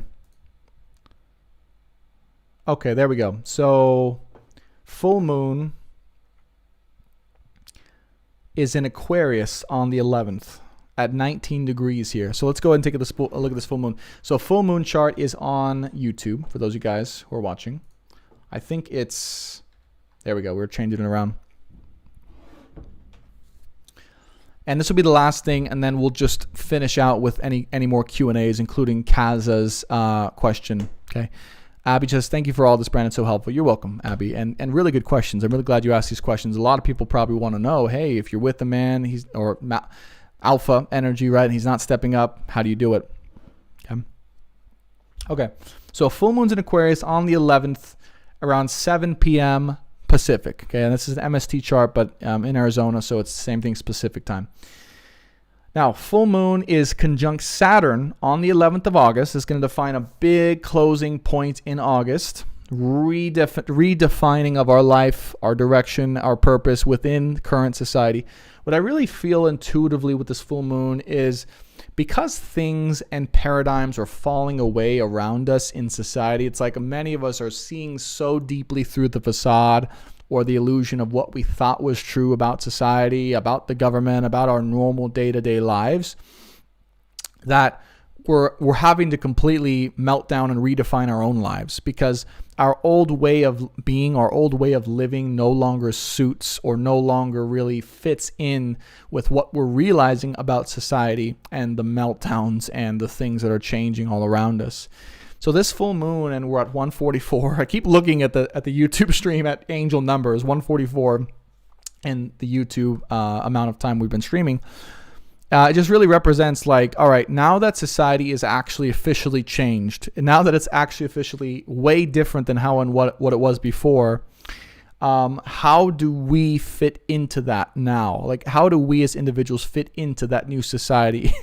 What are we supposed to be doing? How are we supposed to be doing it? What does work look like? What is love, family, relationship like? Things are really changing in a way, and this is going to reset your whole paradigm of who you are within society. So many of us might be having these major breakthroughs where we go, oh my God, I was always meant to be that. But because of my old way of being, I never allowed myself the space or the freedom to be that because society demanded something else, right? So society, the way it was set up, meaning the way society was set up, it demanded me to be this, when in reality, I've always been this. Does that make sense? Okay, so many of us on this full moon are going to be, in August 11th, going to be going through big ass realizations, changes about specifically our role within society as it is now versus how it was before. Now, for those of you guys who have really deeply embedded yourselves in old society or the way that old society was, or not allowed yourself to change from the way society was for a long time, it's going to be a tougher transition. So just know that going into it, the longer you've been kind of embedded within the old way of being in society, the harder transition it's going to be, because change at that level is really uncomfortable. But change is also necessary, and change is also constant when it comes to how society works. So on the 11th, it's going to be like, remember someone was saying they're having an anxiety attack. Thanks, Kathy. The words were causing an anxiety attack, right? It's not my goal, but the reason why that might be happening is because there might be some deep ass change that's been wanting to happen for a little while that's almost going to be forced to change come the 11th about who we really are, what we're really meant to be doing. So if we haven't been willing to change or shift our perspective on what we're here to do up until now, it will be a little bit tough to accept, but it will bring us to the next level here. Okay. And really this next level of what I'm referring to, just because I never like talking in generics, I like to be specific. This next level really specifically means living life more in attunement with what's truly necessary for your life purpose, for your life happiness and fulfillment, and what truly makes you happy, what truly allows you to live by your soul desires. Okay.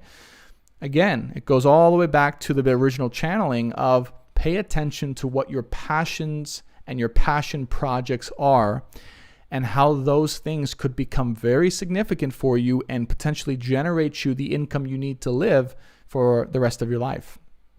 Those things are going to be coming bigger into play. The guides said that, not me, and the astrology here is confirming it. Okay. Wendy says, is it normal to feel the shift coming on? Yeah.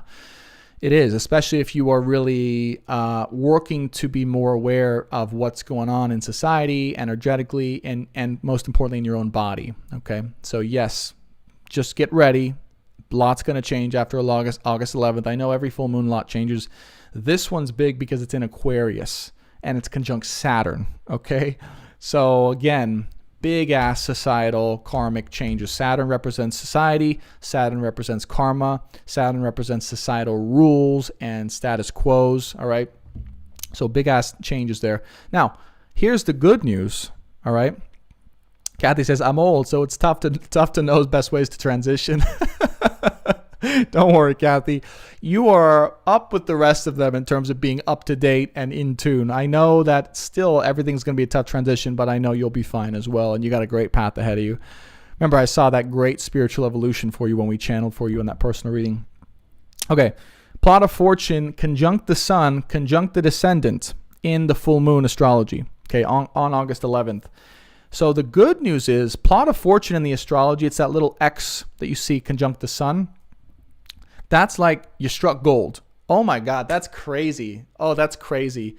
Because the guides showed me that Napoleon Hill story. Remember that story was about trust, like finding your pot of gold? Well, literally in the full moon, which they directed me to, it's the plot of fortune is like this X marks the spot gold. Okay. Plot of fortune astrology is like you struck your fortune. You receive all this wealth, all this money effortlessly. So it's how we each in our lives and within society receive the most amount of money effortlessly. It's in Leo, conjunct the sun, conjunct the descendant. Descendant, by the way, is really about our relationship life and or our support role. Okay, so hear me now. Descendant is about our support role. In Leo, that's about how your support role can lead you to being well known or expressing or a leader in your own right. Okay, so think about if you're single, expressing how important a supportive or feminine role is in society, that can make you a leader. Or if you're in a relationship, becoming or allowing that support role for you or becoming that support role for your partner in their alpha energy is meant to allow both of you to become well-known and famous or a leader in your own regard. Okay. Plot of fortune means if you allow that omega energy in your life, internally and within your partnership or just on your own, that will allow you to receive money. A lot of it, okay? With the sun in Leo, it's about how the omega can allow more leadership and prosperity and success in your life to bring in money effortlessly, okay? So it's no coincidence we just spent the last 2 hours almost going through the importance of the omega role. It's because this full moon is about the acceptance of that within our hearts and our souls, either allowing that into our life or being that for and with someone else to allow better prosperity, money, and leadership also within society. Because guess what? Those of you watching this YouTube and this live stream on TikTok, you guys are the leaders. Okay, I'm just going to be honest. Like those of you guys who stuck around who watch it, you guys are meant to lead other people in teaching how these dynamics work. It's no mistake you're still here listening about omega and alpha frequencies in love and relationships. People are coming together, if you're not already, with their true love counterpart, their divine spiritual counterpart in love and in life, specifically to change the world, specifically to bring the world together in love.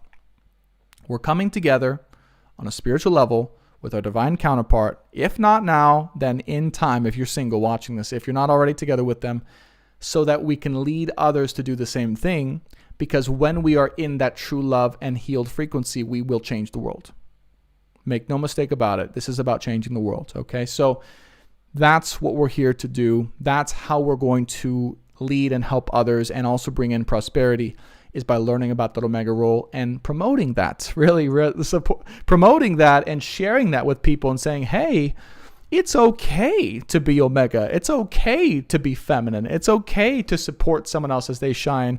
Look at me. I'm perfectly happy in love and prosperous because my alpha provides for me and I provide for him emotionally and in all the ways he needs. And we're both very happy together. Okay? So recreating heaven on earth. Heaven on earth. Man and woman, masculine and feminine. Okay? Earth and the stars coming together. Heaven on earth. All right. This is what true love and dynamic, this is what true love and divine counterparts, relationships, but true love, counterparts, and relationships on earth coming together is all about.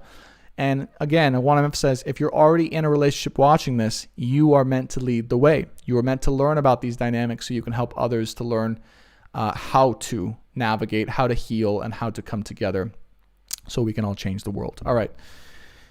So good stuff there, guys. Let's start to close out. I'm just going to say what all of you guys may have been thinking. I didn't get to the all signs reading. I don't have the time or energy. I missed it. I'm sorry. Those of you guys who are waiting for an Aries through Pisces specific zodiac reading, I thought I was going to do in this live stream.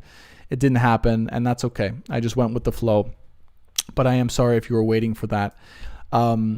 Now, if you want that, that is and will be on my YouTube channel. I did a video for every single sign. Well, right now it's on Scorpio, so I have like 4 signs left. Scorpio. So anyways, that can be found on my YouTube channel, Brandon Tobias. So what I want to do is I want to close out and just answer some questions, including Kaza. If you asked your question, I'd love to look at it here. Looks like I don't see it yet here. So Kaz, I never got your question, unfortunately. Thanks, Kathy. I appreciate that. She says, thank you so much for all this. Always survivable. Thank you so much. I'm just going to take 10, 15 minutes, answer some questions, If you guys have had a question about, we could talk about twin souls, divine counterparts, karmics. We could talk about purpose. We could talk about astrology. We could talk about any of your spiritual questions around guides or tapping into your intuition, your powers. I mean, ask away. This is your chance to get some clarity, not necessarily on your personal situation, but about a question you might have about how to do something, like Abby's question, Kathy's question about how to do these things. Perfect examples of that, okay? All right. NIG Mama, thank you so much. I appreciate it. VR Ramirez, thank you for your informative post. You're very welcome. All right, good. So VR Ramirez says, can we discuss karmics? Yes. Northern Michigan twin souls. All right, good. Thank you for reminding me. So let's discuss the concept in a very human and even scientific way between karmic relationships, and what I call twin souls. You may have heard the term twin flames, okay? Whether you believe in that stuff or you're skeptical, I call it twin souls because that's how it came to me intuitively. And I realized I was on the journey, and the journey is this. You have a person on a spiritual level that literally shares the same or similar frequency. But in the case of twin souls, it's the same frequency. It's the same soul. You share it in two bodies. This is just scientifically speaking, you are the same exact resonance, the same piece of the overall part of who we are, which is we're all God. You've heard that concept on a spiritual level. We're all God. What does that mean? We're all unconditional love. We're all God. We're all everyone else. Okay. You might have heard that and been like, that's just some spiritual mumbo jumbo. But the truth is, all right, we were created from one creator. We call it the creator of all that is, was, and ever will be. In theta healing, in religion, we call it God. In Buddhism, we call it something else. I don't know what they call it. Paula could probably tell me. We all come from the same source. Okay. For some people, and it just so happens that it's happening now on Earth, the same piece of the source that we came from that split off when the Big Bang happened. We all split off into millions and billions of different pieces. Some of us became planets, some of us became humans, some of us became angels, right? All these different possibilities. It's a lot to explain in one sentence. But some of us, a specific group, split off from the same main piece of source or the creator of all that was and is, and went to different sides of the universe, different sides of the galaxies, lived all of these lives knowing that one day they would come together with their other half. And you can tell that this is embedded deeply in the human subconscious, because if you look at all of the Disney movies or even the shows that are coming together now, you look at Game of Thrones, this concept of fire and ice, or two destined lovers, two different halves of the same whole coming together. They're talking about twin souls. They're talking about two souls who are of the same frequency, but different halves of that same frequency coming together. Okay. So whether you believe in that or not, that's the explanation for it. So what happens is, after all of these millions and thousands of lifetimes, I should say, we finally came together here on Earth. Many of us did. And we're on Earth at the same time as our counterpart, we call it the counterpart, or the other half of our same soul is on Earth. And the way you know is by the fact that they feel like you. They feel like home. And they are an exact mirror of your wounds and your traumas. Why? Because you're looking at a reflection of yourself. You're looking at a reflection of the parts of your soul that you never bothered to look at before. Does this make sense? Therefore, it is the most triggering dynamic or situation, but also the highest possible spiritual growth dynamic that exists here on Earth. Okay, NIG Mama said that explanation is mind-blowing. Wow. By the way, this was all just randomly channeled to me and also to Paula at some point. Just, here's how it works. And like, someday it's going to come out. Okay. So that's what happens. So you're on Earth, and here's also what happens is you go through maybe you went through a bunch of relationships that just were never the one, right? We call it karmic relationships, where it's people that you had to go to be with to learn certain lessons or to recover or reclaim parts of yourself that would finally allow you to come together with the person you were always meant to come together with. Not just in a relationship, but literally on a spiritual level to merge together with, because they're your other half. There's a channeling called The Law of One, and there's a great YouTube channel on this. His name is Aaron Abke, great role model of mine. He talks about the Law of One. He's studied this extensively. And the Law of One is basically a channeled audio from, I believe it's from the entity or the planetary consciousness known as Ra. I forget, please forgive me if I get this wrong. It's an entity that's channeled from either the 6th or 7th dimension. I forget. Anyways, in our spiritual and human evolution, what's happening, you guys have heard there's a new Earth. The Earth is changing. The Earth is increasing its frequency, things like that.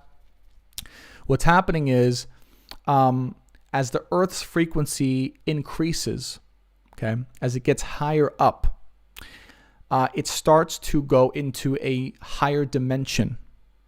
And as we move to a higher dimension, all of the walls, all of the illusions, all of the facades within ourself that kept us thinking we're separate from someone else or another person. Like, think about neighboring nations and we think, oh, they're the Chinese, they're the Indians, they're the Australians, they're that way. And we're this way, right? We're better than them. We're worse than them. All that shit starts to fall away. And it falls away by coming up to the surface. His name is Aaron Abke. Okay. Hi, Jessica from Georgia. Welcome to the live stream. Okay.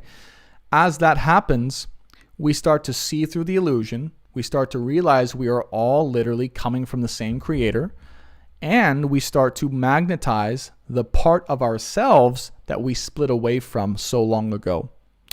And we come together with them so we can merge frequencies, because eventually what will happen is all of our frequencies, our consciousness, is going to merge together into one planetary collective consciousness.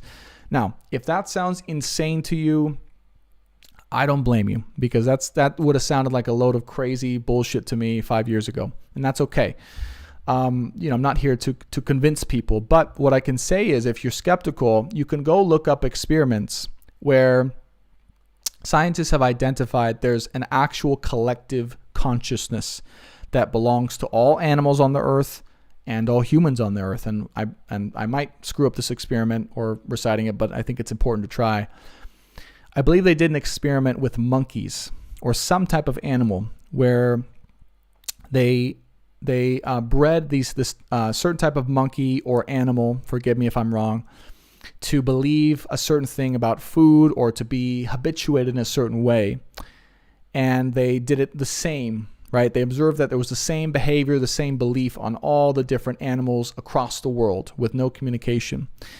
And they studied how that behavior of the animal, we'll just call them monkeys, changed, the ones across the earth, when they changed some facet of the monkeys that they were messing with or that they were like changing. So I'll give you an example. And again, I forget exactly how the experiment goes. I'm trying to remember. I saw it a while ago. But let's say that they bred these monkeys to love bananas. And so these monkeys love bananas, they fed bananas, and that was their main diet. And all around the world, they were observing the same monkey, but in a different continent. And they were all eating the same banana. Well, what they observed is when they changed the preference, either genetically or by feeding them a different food of this monkey that we're studying, without changing a single thing, the monkeys on the other side of the planet also showed similar changes that they were doing with the monkeys that they were altering. So anyways, long story short, what it showed is that there's an actual collective consciousness that dictates a lot of what we do unconsciously as humans and as animals. That's probably a shitty explanation, but that's the best I'm going to give it right now. Okay, my point is that eventually, as we all move forward and move along, our frequency, our souls are wanting to come together to merge into one gigantic consciousness once again, and that's how we'll continue to raise dimensions. Now, that's not going to fully happen for thousands of years. We're a long way away from that, but coming together with your twin soul, divine counterpart, the same version of you on a spiritual level as your soul, is part of that evolution, because then you start to merge frequencies with them. Then you create true love on earth, and true love on earth changes the frequency so we can all move up the ladder. Okay? All right. All right. That was a very long and complicated situation. So I apologize if I lost anyone. If you guys have questions about that, please let me know. I was the best I could do to explain it. But yes, that's essentially where we're going. That's the whole purpose of Twin Souls. So anyways, that's Twin Souls. Karmic relationships, for those of you guys who are wondering, are relationships we have to go through to get ready to be able to handle and to receive our other half into our lives. So we have to develop the healing tools, the emotional and spiritual awareness to be able to handle a relationship of that magnitude, okay? Because let's just say we came into together in a relationship with our other half immediately, and it's the biggest trigger of looking at the unconscious parts of ourselves right off the bat. We have no idea what to do with that. Well, we're probably going to run the hell away from it and say, this is not what I want, right? So we have to go through these karmic lessons, karmic relationships to learn how to handle and how to heal and how to deal with emotional and spiritual lessons, okay? And learn how to handle it. So it's just all about learning the proper emotional and spiritual tools, right, to navigate these relationships. Okay. So that was a huge kind of explanation there. Let me see if Kaza has asked her question. I still don't see it, Kaza, unfortunately. I wish I could answer here. You're welcome, Kaza. And you're still, Kaza's still here, so you're welcome to share your question anytime. I'm open to it. So I think Hypocrite asked, okay, Hypocrite asked, how do I connect with my spirit guides? And again, if you guys have any questions for me and want to let them out there, go for it. We're talking all things spirituality, all things love and relationship, all things personal growth and or purpose and or healing. Okay. All right. Angela says, I believe from deep down inside. Thanks for sharing this. You always give clarity. You're welcome. And it's a very deep one. It's a very deep one, guys. Hypocrite says, how do I connect with my spirit guides? Okay. So going back to the very beginning of this live stream, we all, whether we realize it or not, have what we call our spirit guides. Okay. What are spirit guides? In the Law of One, it's channeled that there are certain beings that were once like us that have raised their frequency. Okay. So we're in what's called the third density. Okay. The third dimension. This is the physical dimension where it's the hardest because we have free will, but things are so dense that they don't really move too fast when we manifest or when we will it to happen, right? It's a slow process. But let's say in the fourth dimension or the fifth dimension, right, you become lighter and things move spiritually fast. Like when you manifest something, it happens instantaneously. And you're not in this dense physical body, you're in your spirit body. Okay, so when we die, this is what happens. We go up and we exist in another dimension. We only come down into our human bodies to learn lessons, to grow, and to pass, okay, certain lessons we need to evolve as a spirit, as a soul. So it's all about soul growth. David Lewis says, Eldico said, divine explanation. Awesome.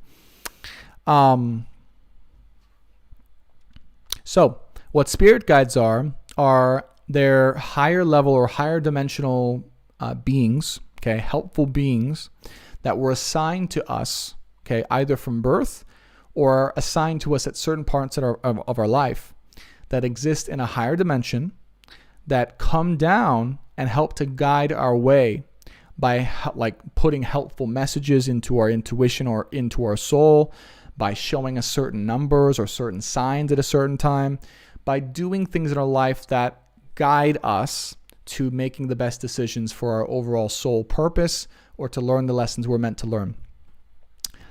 The reason they're called spirit guides is because the whole purpose is for us to learn by making our own decisions, by making our own choices that lead us to our next evolution, right? Our next path, our higher growth level. So they can't interfere with our free will. So even if they can see, hey, Brandon should be putting more astrology out or putting more tarot out, or he's not going to pass his lesson of how to make money in Earth. They can't interfere and force me to do that, right? They can only give me little hints. They can maybe show me a number when I finally start to try more tarot videos and they show me 888, right? That for me means money and abundance, right? All these things. So they can hint and tell us by showing us these things. Now it's up to us, here's where our responsibility comes in, to be aware of this. Knowledge is power in a certain way. It's not everything, but it's power. The more knowledge you know about what's going on a spiritual level and emotional level, the more empowered you'll be too. So if you're aware that you literally have angels and guides here ready to help you when you ask, but also showing you signs and confirmations along the way, you can trust more in the signs they're telling you, and you can allow them to lead you to what you really, your soul really will feel fulfilled with. Okay, so those are spirit guides. Did that answer your question? I hope so. Okay, Kaza says, talk to you guys soon. I have to get up at 5 a.m. for work. Oh, no. Okay, Kaza, well, I'm sorry we didn't get to answer your question, but thanks for coming on. I really do appreciate it. Maybe next time we can allow for some live interaction, or we can get to your question here. Okay.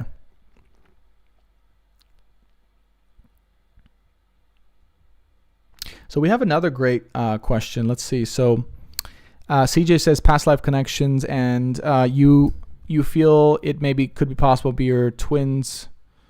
Is it? I'm not sure what you means. I've been working on my journey for so long. Says Dottie. My third eye is still not open. I've always just had just some intuition, even though I try to trust it. I definitely want to listen to my guides. All right, let me just share a quick take here, and then I'm going to answer your question, Mommy. Jess. So PK manifestation, I've heard of this term, but I'm not familiar with it. So if you could help me out and just share exactly what, is it like psychokinetic manifestation, or is it a certain brand or something like that? I'm just not familiar with it. So if you could help me out and just share a little bit more about what that actually is, you'd help me out tremendously, and then I can share what my opinion is on that. But before we get to that, I just want to share a quick insight to Dottie said, I've been working my journey for so long, but my third eye's still not open. There could be a physical blockage or a physical limitation to your intuition, all right? Some of you guys watched on this TikTok my video about inflammation and how that slows down your spiritual journey, your spiritual evolution. This is a very real thing. Physical inflammation slows down the awareness that you have spiritually and emotionally. Why? Because the body won't allow you to ascend spiritually or emotionally if your physical body is in high alert. All right? This is where the physical body becomes important. When your physical body starts limiting your spiritual growth, you know that there's an issue and you need to fix something. Okay? And this is a lesson I'm learning, and I've had to learn too, by the way. It's not a lecture. But if you have a lot of inflammation, or even a lot of, I'm just going to say, like excess body weight, which I do. I know you guys don't see that, but I do. My belly's like bigger than it needs to be. I've been working on that.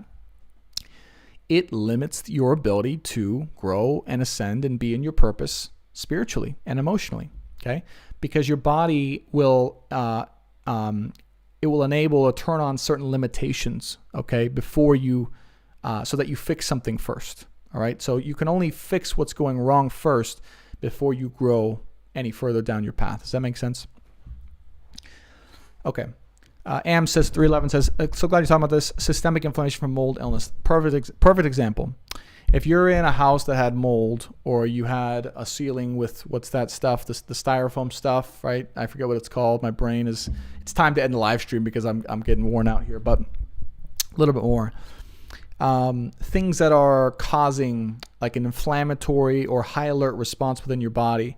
Specifically also, by the way, the water, the chemicals in the water. Okay, look at the water. Look at the water you're drinking. Number one thing, look at your water. If you are drinking tap water and you don't know what the hell is in that tap water, think again, because they got so much shit in that tap water these days. That's half the battle. All right. Look at your toothpaste and look at your tap water. If you are ingesting fluoride to any degree, That is absolutely closing off access to your spiritual or psychic connection. And 100% when I got that shit out of my life and I started drinking amazing water, invested into amazing water, filters, and stopped using conventional toothpaste, my gifts flourished. Okay, so that's number one. Number two, the food. If you are having processed food with the, and I've tried to get it to zero. It's almost impossible. Of course, I will cheat every now and then. But if you are habitually having food with chemicals, preservatives, and or so much shit you don't even know what's in there or what it does, you better believe your liver and your body is having to work extra overtime to detoxify that instead of doing what it needs to do, which is empower you spiritually. I don't know how a lot of you guys have seen, I've been doing this heavy metal detox and I've been promoting Zeolite, which is a heavy metal detox product. That shit changed my life. Like that and coconut oil pulling, which I started doing recently, is changing everything, because as I pull these heavy metals out of my body and parasites out of my body by ingesting things that bind to these things, my awareness, my energy, my clarity, it's all going through the roof. So yes, physical body is important. It's called Zeolite. It's in, if you check the link in my TikTok, I have a link to it, and you guys can purchase it if you want. It is an affiliate link. I promote it because it changed my life. But it's heavy metal. It's called Zeolite. It's a heavy metal detox. You'll find it in the link in my bio on TikTok and or on YouTube. Okay. But anyways, and this is what my TikTok video said, is basically inflammation is the body's high alert system. So the body is going consciously and unconsciously, something's not right. We need to send blood, oxygen, and vital resources to either an area of the body, or in the case of systemic or chronic inflammation, all areas of the body, to provide a defense. So you want to think about autoimmune disorders or autoimmune attacks, right? This is the body attacking itself. This is because, again, you're on this constant high alert system, this high alert system in the body that's like turned on and attacking it, all of itself. One of the biggest causes of this, by the way, is called leaky gut syndrome, which leaky gut is when the lining in your gut lining is permeable. So half of the food you're eating, especially if you're eating a lot of gluten or a lot of food that is going to contribute to the wearing of your gut lining, you'll start to leak in these food particles in your bloodstream, and then your body will attack it, and then you'll have allergic reactions to the food you eat. So all of this to say, there are many causes of it, but the main thing you guys need to know is if you are having inflammation or dealing with limitations in your ability to perceive your guides, to get downloads, to be in alignment with your purpose, look at your physical body and see what's going on there. And when you go into the problems, when you look into the problems, when you actually dive into those areas, you'll start to heal and you'll start to find the solutions of what's being kept from you in your life. Okay? All right. Oh, I'm so sorry. Mommy, I'm so sorry. Mommy Jess, you're right. You never answered the manifestation question you said you'd come back to. Okay, thank you so much. Let me see if you explained what the PK manifestation was. Give me 1 second. Thank you for reminding me. I go on these rants, guys, and you guys know how it goes. Oh, asbesto. Thank you. Asbestos. Thank you guys for seeing that. For saying that. Okay, let's go ahead and see. All right, now, Mommy Jess, did you ever explain what that PK... Did you ever explain what that PK manifestation term meant? Let me see if you did. I'm looking at your comments, but if you didn't, I just want to see if you, let's see. I could have missed it here for sure.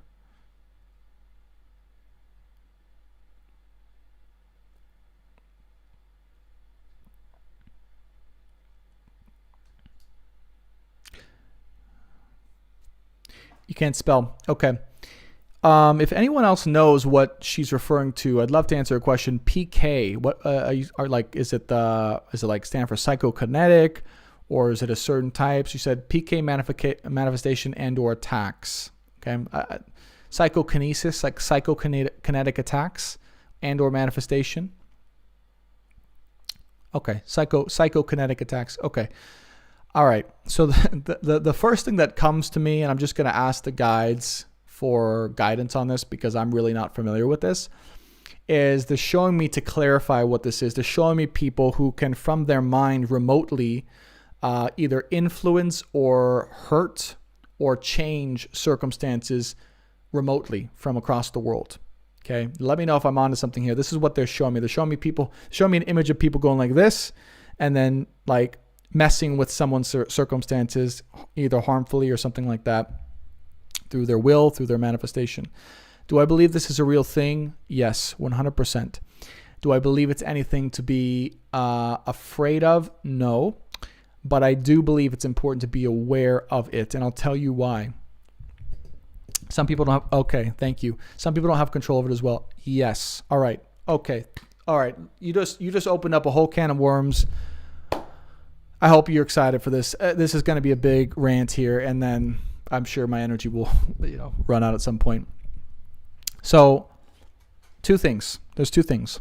First, I want to address conscious psychokinetic manipulation or warfare. All right. These are basically people that consciously set out with their minds and with their spiritual abilities to change the circumstances of others, or hurt or harm, like psychically attack others to shift their circumstances. It's a very real thing. There's not, to my belief, a whole ton of people who know how to do it, but there are individuals who know how to do it and are using it, both for good and probably not for so good. Okay.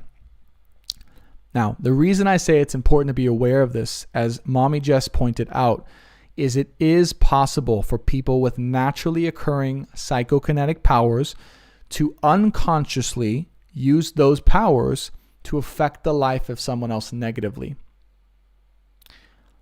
In many cases, especially when it comes to love or prior relationships or exes where we've harmed them or they've harmed us, or there's some karmic cord that is still connecting you guys together. There's some resentment, there's some hate, there's some not resolved trauma between you guys. Let's just say you're going to be on the receiving end, and that person's wishing you hate every day, or unconsciously they are just like either watching you, right, putting hate out there, like focusing on your energy in a negative way. You better believe that that's going to affect you. And I'm living proof, because I've experienced this. We both experience this, me and Paula, all the time. And specifically when we come into contact with, it could be family members, could be talking about exes, we could be talking about all sorts of different dynamics. And we will literally feel like in our bodies, it'll feel like this, like this really triggered discomfort, emotions like hate. I mean, we'll feel like our wounds come up. And I promise you, we'll close our eyes. We'll tell you, our term for it is like, hey, we got to check in. Like there's something outside of us that's messing with us. It happens to us all the time. Let's check in. We will close our eyes, and we will, like, the energy that will come up will be of a person, like a shadow version of a person, where we are feeling their unconscious attack on our souls. Okay. I know that this sounds insane, but hopefully it will validate a lot of you guys who thought you were crazy, who may still be unconsciously receiving some person who hates you or some person who doesn't like you's energy in your life. Very real thing. Very real thing. And when this happens, we literally, and I can tell you stories, when our dog Alden starts acting weird, he'll literally like go to bite Paula, or like some weird behavior that he never normally does. And we're feeling it already. We're uncomfortable in our bodies, but we're not acknowledging it. Alden will act out. He'll do something crazy. Weird stuff like that. We'll close our eyes, we'll check in, and we'll then, oh my God, we both realize it's this person's energy. Here's what I got. What did you get? Clear that shit out. Say, you're not welcome here. To the power of unconditional love, I release you now. It's time to go. We remove them from our house, remove them from our souls. And I promise you, everything goes back to peace. Everything goes back to normal. It's insane how much this has affected our lives. And never before, until we came together, did we realize that this was a thing. But it definitely is. And it makes sense, because if you think about it, as humans, we have a strong ability, right? We are spiritual creators. We have a strong ability to influence events in our life by concentration. Now, I will say this. Wendy says, how do we protect ourselves? Wear an evil eye. 100%.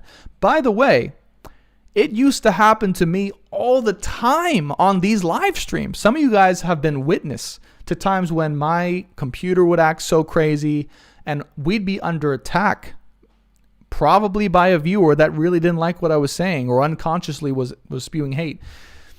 So over time, I've learned to protect myself. But anyways, the point is, some of you guys are getting this because it's just someone has not done their work.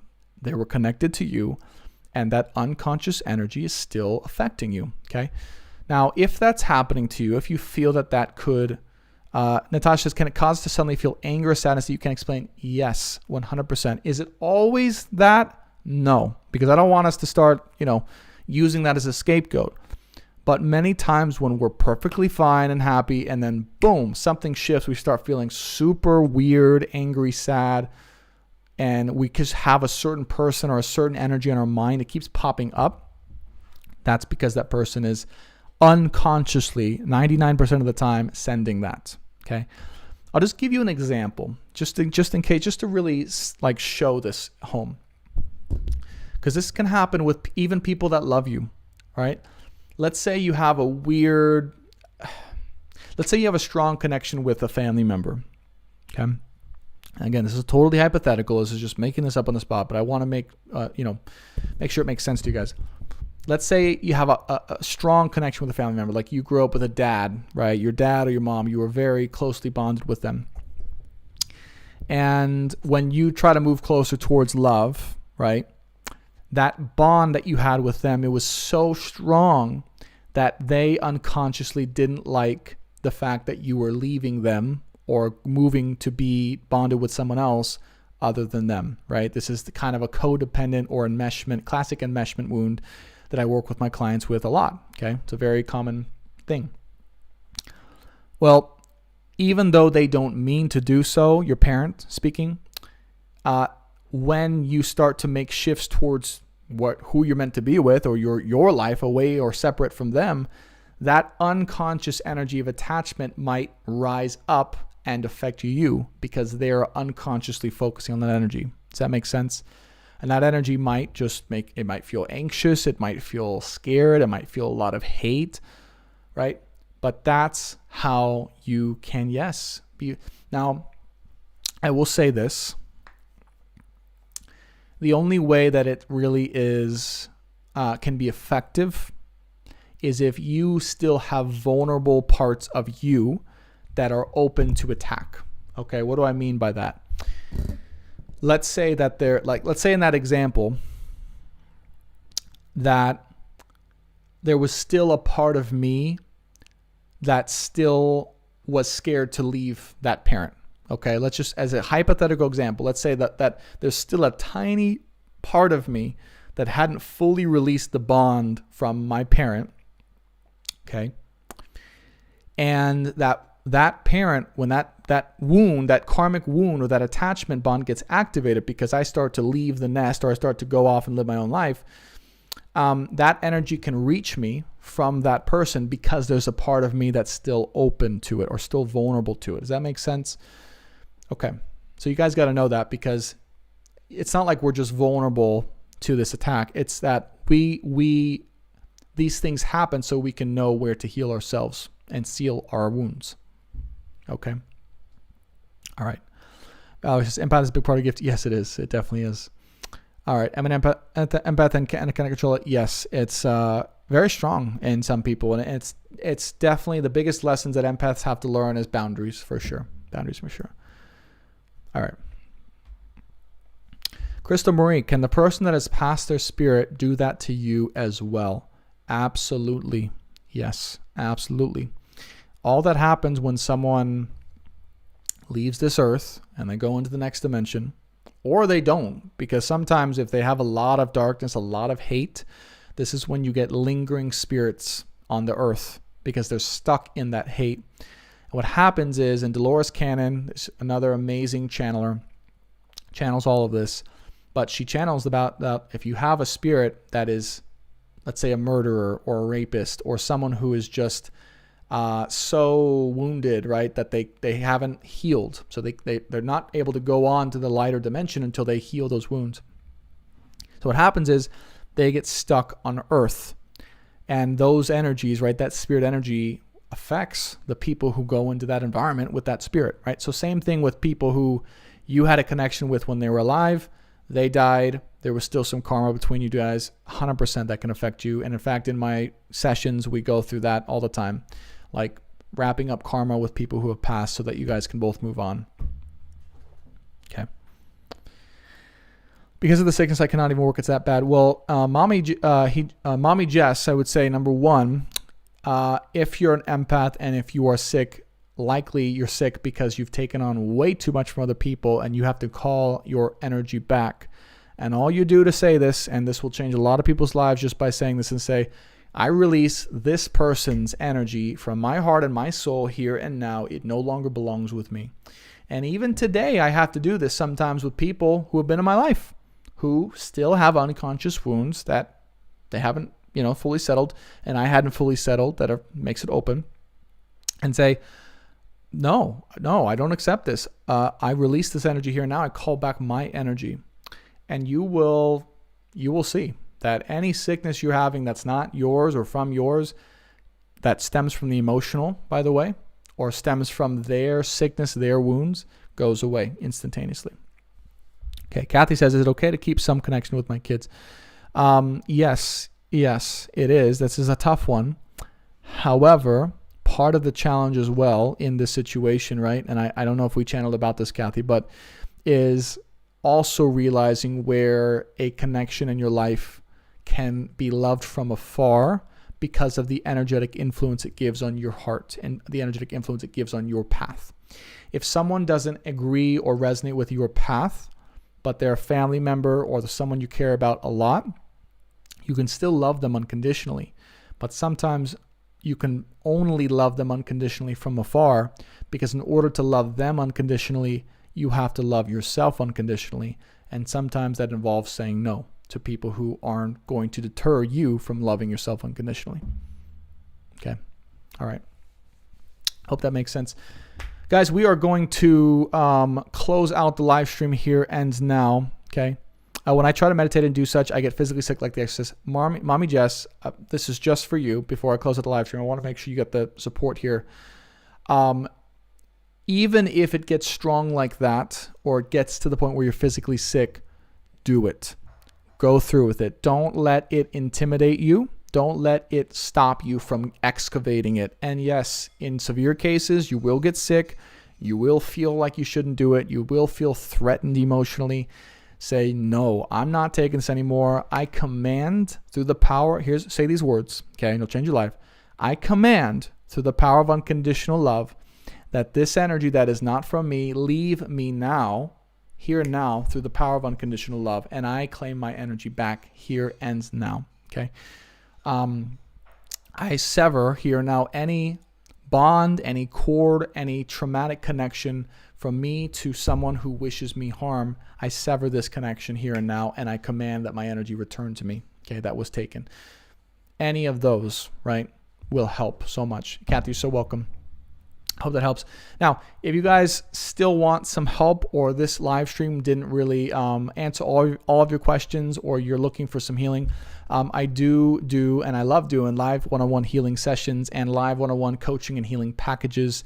You can check those out on my website, brandontobias.com. I made a really great deal, by the way, for a 2-session pack. I discounted, I think, like over $150, I think, if you get 2 sessions versus doing 1-and-1. And then more for 4-session packs. So check all those out, brandontobias.com. I also do pre-recorded personal astrology and tarot readings. The astrology reading is tailored for helping you discover your soul's purpose. If you're lost in that, I can definitely help guide you by looking at your astrology chart. And also, personal tarot reading is going to help you with your emotional inner healing or love situation, right? Give you guidance on your current relationship, or if you're single, give you guidance on what you need to do to get into your next relationship if that's what you're looking for. So all of that can be found at brandontobias.com. If you guys are looking for health stuff, okay, I'm just starting to talk more about that stuff. And you're dealing with inflammation, you're dealing with, could be liver stuff, gut stuff, okay, headaches, things like that. Check out Zeolite. That's a great supplement to start with because it binds to any toxins. If you feel like your body has toxins, it literally goes in, you spray it in your mouth sublingually, binds to heavy metals, parasites, and toxins in your body and helps you just excrete them faster than you would normally. I found that in today's society, literally everyone is going to have some degree of heavy metals. And if you have too much, it does screw up your ability to channel and connect with your guides.